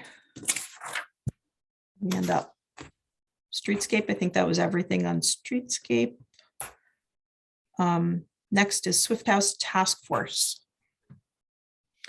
I think we covered most of the ground earlier, but just to say that, again, the task force is going to prepare a report that will be an expanded report from the previous one from February of 2021 about possible future uses of the Swift House. We are continuing to research all of those possibilities. We did meet, I think I told you, I think I told this group before that we did meet with Stan McMillan, Joe Manley at the Swift House. We talked about ADA compliance and what would be needed. So that has definitely been on our radar. We have talked a lot about that. And I think, I believe Zan and Joyce have looked into that fairly extensively, knowing what we know, what town council has told us in the past and today. So Zan, I don't know if you have anything else to add to that. I turned in a written report, so I don't want to repeat that because you have the information. The only thing that I would really like to beg and urge is that we find solutions to the availability of use of the building instead of just focusing on problems. In particular, the Garden Club does a considerable amount of volunteer work for the town of Kent. They not only take care of the gardens near the town hall, but the monument. They are responsible for caring for the welcome signs at the access to town and the park benches. They take care of decorations for holiday seasons. They do all of this on a volunteer basis. And for many years, they've been allowed the use of Swift House. And I'd like to try to find a solution for them to be able to continue that in consideration and appreciation for the work they do for the town. There's no one handicapped on the Garden Club membership, and there's no reason that that I can see that they should be prevented from working there. Thanks, Ann. And the Zan's written report is in that folder. Mhm. We're continuing to work on, we put ADA compliance in our report to the town over a year ago. It's something that we're working on and trying to make sure that we have ADA access and a ADA compliant restroom. So we're researching that and the costs involved. But in the meantime, with organizations that have no handicap members, that have a history of working in the space without problems, I would really like you to look at and talk to the lawyer about a way to be able to continue that. Especially since if it's an issue of other organizations not having access, there are other town-owned facilities that they could use that are ADA compliant. So I had been told that that was an alternative consideration. So those are my major issues right now. I'd like to just try to be able to look forward and get some resolution to those concerns. Sorry. Yeah. Kim. Go ahead. And at the very least, I mean, we have groups that want to use this house, that have used the house before.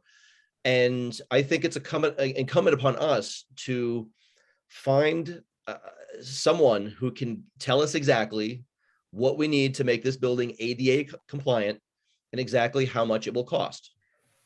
I mean, that is just basic, and it's a town building. We have people who want to use it.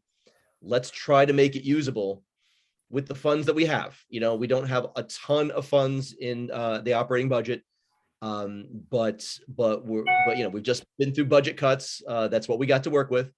And if we can make this building ADA compliant with the funds that we have, then I think so be it. If we can't, then we can't. That's another issue. But I think we need a dollar amount to make the building functional. Is there any, you had recommended that we perhaps work with an architect or consultant who is familiar with ADA requirements. Right, so that recommendation that came from Randy was not to have the committee to do that. So keep in mind what your charge is. So this would be a task for Joyce to. Well, we'd like to be able to collaborate with her, because one of our charges is to try to figure out the costs involved with the various options for the use of this building going forward. So we need to be able to be involved in that aspect of the work, because. But it's actually not in the charge to come up with costs. It's to come up to review the plan. And you can't make a recommendation without having a financial aspect to it, because then it's just, oh, we could do this or we could do that. But part of our charges, we understood it, is to try to figure out what the estimates are for if you do A, B, C, or D, so that we can make a presentation to the town and the Board of Selectmen first that takes that into consideration. So I think Joyce is perfectly happy to work collaboratively with us on those concerns, because you can't do it in a vacuum without saying, well, if we do this, it would cost that. If we do this, it would cost something else. So I mean, we took that as part of our charge in putting together a comprehensive report.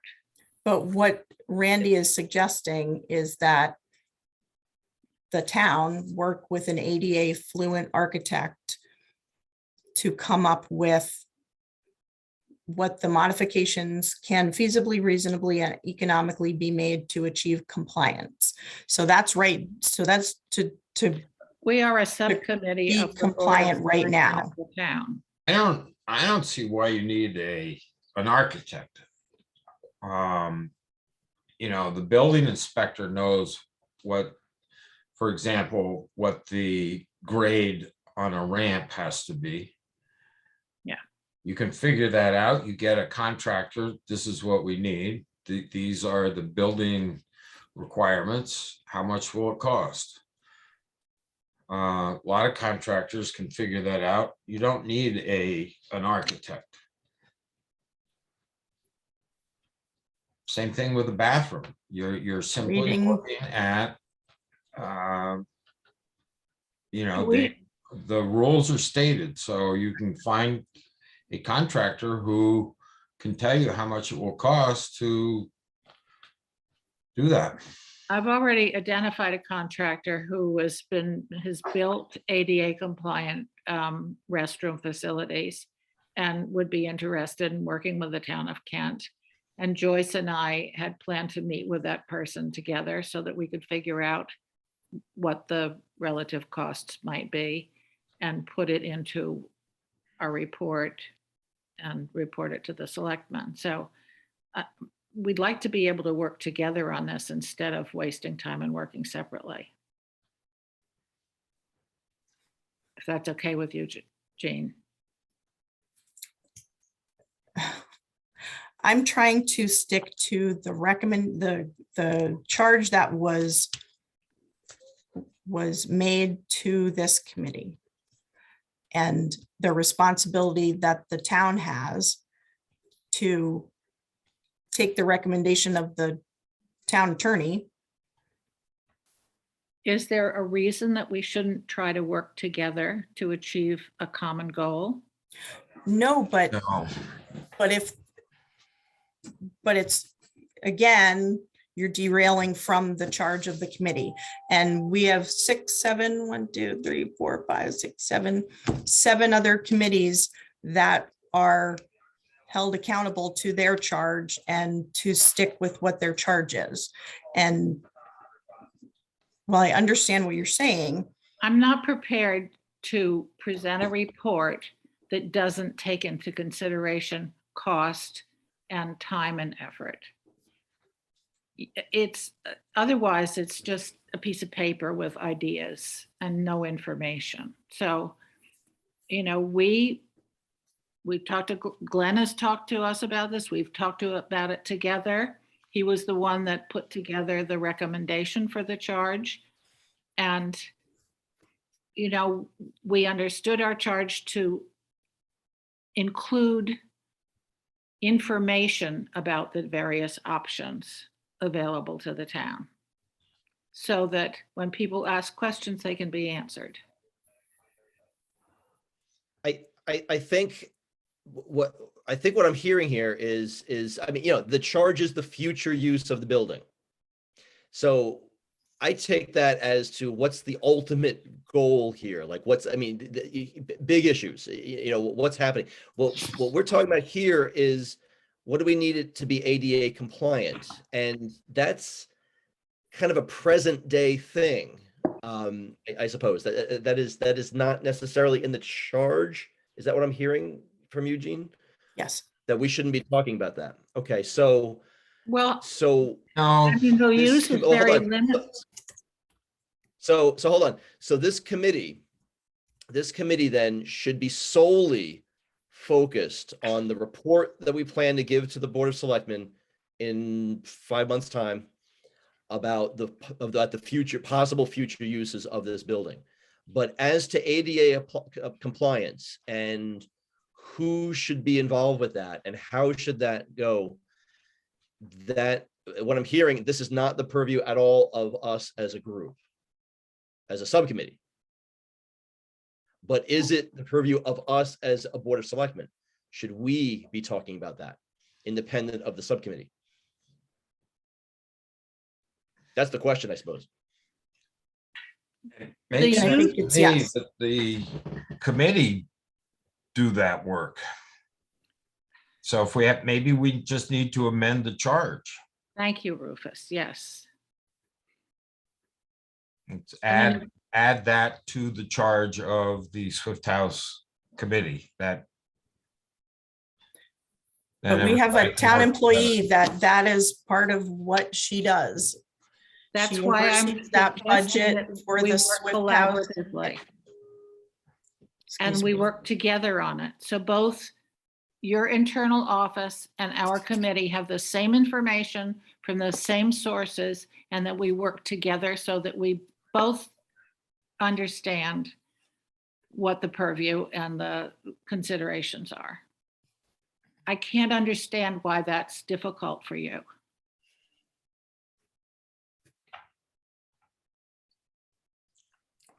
Just It trying makes, to it makes sense to me. the charge of the subcommittee versus the work that we're hearing from Glenn and from you, that you want the town, right? So the town government to address right now. And in order to address that, that would be Joyce addressing that piece of it, just like she addresses the community house when it needs to be painted, or the various different tasks of all the other Right. buildings. And in the town use government. of the building, the various prospective uses of the building, which we are charged with trying to identify and research the options so they can be presented. The use makes a great deal of difference as to what ADA requirements are needed. So it's a part and parcel of the same project. May we have your blessing to work together so that we all have the same information, Jane? You don't need my blessing. Well, It's there not up seems to me. There It's- seems to be It's not up an to me. objection on your part. And so I'm asking you directly, if you have a problem with our committee working with Joyce on seeking this information so that we can share the information and have the same sources. No, of course, I don't have any issue with it, but I think that there's a distinction between the work and purview and authority of this subcommittee and the work and responsibility of the town government. And I think that subtle yet important distinction is being overlooked. We understand that distinction, and every contractor who has done any work on this building has gone directly through Joyce. And she has worked with the contracts, with the requirements for insurance, with everything else that the town is responsible for. That has been in her hands and her responsibility. This would be the same. We're not doing the work now. We're just finding out what it would cost and trying to find resources to do the work when it's ready to be done. And the requirements for ADA compliance vary depending upon the use of the building. So as part of our research as a Randy committee, says that they don't. what? Randy says in his Well, in that's his not what email Joe that they don't. Well, that's not what Joe Manley and ADA coordinators from other Connecticut towns have said. It's determined by use, not by ownership. So, that's remains to be seen. And But there it's all under Title II because we're a municipality and they're municipal buildings. And what's building code may, there's subtle differences under Title II and what the building code may say. Not that they're contrary to one another. But my understanding is that Joe's applying the building code. No, Joe is applying the Connecticut ADA requirements for the use of the building. Gene, I think So- it Go ahead. is in the best interests of this committee to let them do this.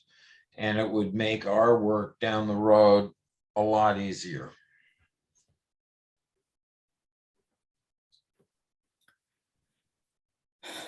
So, This is a question. This board here, the three of us, do we have any appetite for exploring how to get the building used currently at all? I mean, is it is it the thinking that this committee is going to come up with a report in 5 months' time and then give it to us, and then we make a decision on whether we do ADA approval or not? Whatever money we may or may not put into this building? Like, I mean, do we want to keep this building vacant for the next 5 months until this subcommittee does its report? Because if we do, that's, we need to know that. I think that would be unfortunate. I mean, I I'd mean, like whether, you know, I mean, whether, whatever, however people think about it, that's a very big question right now. I mean, have this to go building has back not and been used for read- nearly 2 years. I think you have to go back and, well, so you can't just lump in the last 2 years. The building was closed because of the pandemic. I So know, let's I know. just take that right off the And- table and stop saying that we shut down the building for 2 years for some arbitrary reason. It was closed due to the pandemic, just like the community house, just like the senior center. So let's just move that off the table. But I think Which is we all ongoing. need to sort of Just take some ongoing. time and consume what Randy sent us and really truly read that. It came in super late. It was only in your inboxes at like after 5:30, I think. But Could you forward that to us, please, the members of the Yep. committee? Yep. Thank you. so we're at 2 hours and 15 minutes. I think that we've spent a long time talking about this. I would like to read this and sort of get my head around it. So we'll keep this on the agenda for that, the next meeting on May 5th, and hopefully we can make some decisions then. I think Glenn's point is well taken. You know, the three of us have to decide, are we going to make any effort to allow the building to be used while the report is being generated, using funds that have been earmarked for repair of the building and things like that. And somebody needs to, and you know, whether it's Joyce or whatever, talk to a contractor. I do not believe that we need to go to an architect. That's an unnecessary step. If you have a contractor who is well-versed in ADA requirements, they can design very quickly a ramp and a accessible bathroom, period. So finalize that at the next meeting. So we'll keep Let's all that think- on let's- there. Let's all think about it. Yeah, for next time. Let's all think of that for the next time. Yeah. So does anybody have anything further under 8 under selectmen's reports? Except for me. And then the new 9 is public comment. Just gonna scan. Lynn has her hand The up. hand up. So does Nancy. Okay, so there's a hand up. Is that Lynn? Sorry, just trying to get everybody. Who Lynn has- and Nancy. All right. I'm happy to Lynn, let I'm Nancy gonna, go. I'm happy to let Nancy go because I have several. Okay. Go ahead, Nancy. Thanks, Lynn. Thank you. I have a question. Is there truly no distinction between, a legal distinction between a group holding a meeting that is open to the public to attend versus a private group like mine, the Garden Club, which is holding a meeting that is not open to the public? And is there any legal difference there between that definition of public? In terms of needing the liability insurance or the ADA? ADA. The ADA. I don't know. So I would just be curious about that. certainly there are a number of groups that use that building that do have meetings that are open to the public, and that's would certainly be a different issue. My own group, if I hold a meeting that is intended to be open to the public, I purposely ask to use the large room in town hall or perhaps the library. And I just also want to comment again about liability insurance. It would really be helpful to a group like mine. We are members of the chamber. I mean, if there is some way to, well, I'm not really sure how much money we're talking about and where I would come up with it, but if there's any way for the town to help us subsidize that, or if there's a way to come up with it so that we're all approaching it as a larger group and sharing the expense and purchasing insurance that way, as opposed to all of us individually having to come up with liability insurance that we may not otherwise have any reason to, well, in a perfect world, have no reason to carry. So there is also a program called the Tulip Program, which I think is now on the our website, for a sort of one-time liability insurance. But Joyce, can we follow up with Kerma on that to see if, I don't know if there's, I don't know enough about liability insurance to understand if, I think the liability insurance is for the use when it's being used. So I don't think that you could have a blanket policy that sort of covered every day. I'm not sure. You could, through the Tulip program, you can get multiple meetings Right. in a year, but then you would have to contact them and specify when it was going to take place. And it would be hard to go in and out and use the building the way the garden club does when they're preparing for work for town facilities. So I don't know that Tulip is really intended for that. But maybe under the umbrella of the chamber's insurance, it could be covered.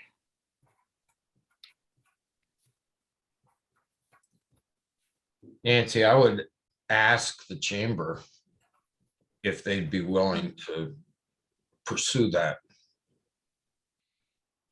Well, because they will be obligated as well, right? I mean, Right.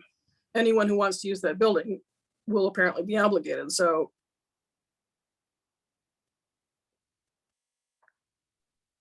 So I it's don't not, know, I know insurance companies want to make as much money as possible. Mhm. But, I agree with you that maybe there's a way to combine forces and get liability coverage that covers X number of events. Lynn, you had your hand up.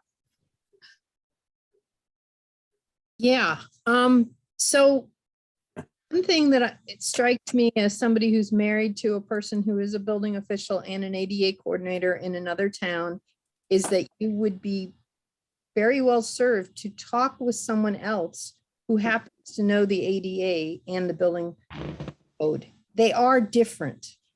And as my understanding is the town doesn't have an ADA coordinator. And that was my first question. Have you appointed one? Because we should have had one since 1990 and we don't. So I think that's the first thing that the selectmen need to do is appoint one. Because then your questions, the person could become versed in the code, in the ADA and be able to answer some of these questions. And we wouldn't have to go to Randy for them. I don't know why. There must have been ADA coordinators appointed in the past. I don't know where that. I don't think there was, Jean. I don't ever remember. Really?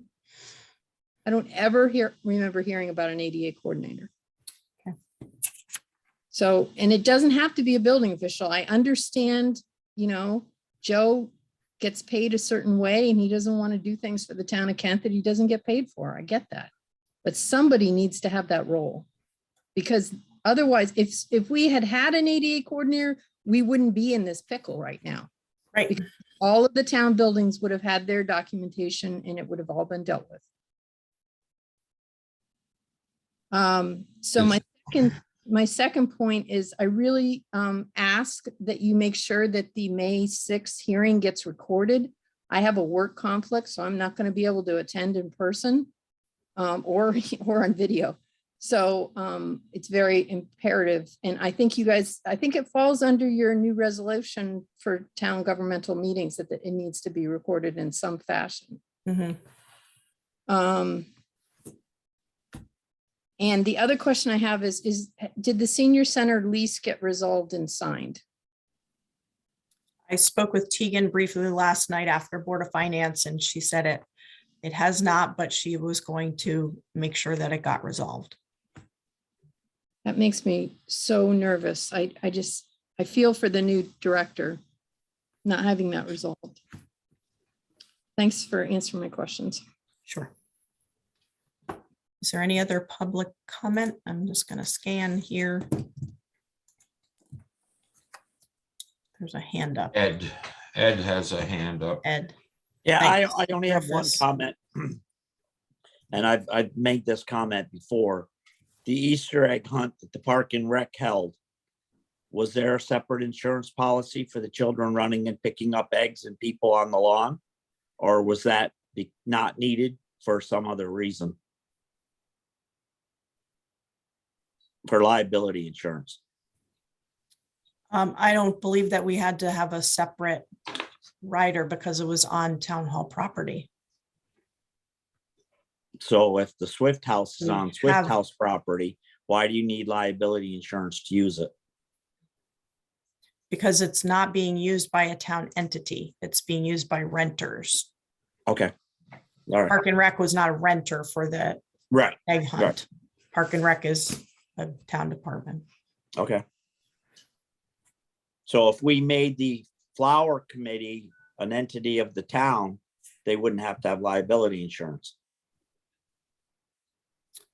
If they became under what town council sent us, they were created by the government, members are considered government officials, is funded by the government, and whether the entity is performing a governmental function and therefore representing, creating, or carrying out official town policy. Correct. Okay. All right, thank you. Sure. And, just to go back up in the helicopter a little bit, we're not doing any of this to make anybody feel like they're being excluded. We're doing this to protect everybody. And the fact that it hasn't been done in the past, we're here today to make sure that we're doing the correct thing and walking through these processes and keeping everybody safe. Donna, is that your hand that's up? Yeah, I just think that in answer to Ed's question, if they make the garden club a town entity, then that building becomes a municipal building. And the criteria of ADA coverage that you have is that much greater. So you're better off not making them a municipal, part of the municipality, because you're in a whole different ballgame with regard to what's required via ADA at that point in time. No, I agree with you, Don, but what I'm saying is for in the future, if we get the bathrooms completed and the ramp completed, if we made them that, then they wouldn't need private liability insurance every time they held a meeting there. That's all. Yeah, no, but what you're doing, and just by putting in the ramp and fixing the bathrooms might not be sufficient to make it qualify under a municipal building for ADA compliance, Right. Right. because the requirement is that much higher. Yeah, we pretty much know what the requirements are. They're requiring when we went through the meeting. Alrighty, according to Apple, I'm just quickly scanning. Dean, more one time. quick question. Yes, Why put public comment at the end? so remember from the beginning of the meeting, public comment, Joyce didn't put public comment on the agenda at all. So for this meeting, I put it at the end. But But I mean, going forward, you it know, will- put it at the beginning so Yeah. that people who have something to ask us or for us to think about don't have to wait for 2.5 hours. Yep. So, yeah, I would not do, would not put public comment at the end if we had put it on the agenda, for sure. I will, it is high 9 PM, according to Apple. I will make a motion to adjourn. And thank everybody for the conversation. Second, anybody? Thanks. Glenn, second. All those in favor? Hi, Thank you. have a good night. Y'all Good too. night. Thanks.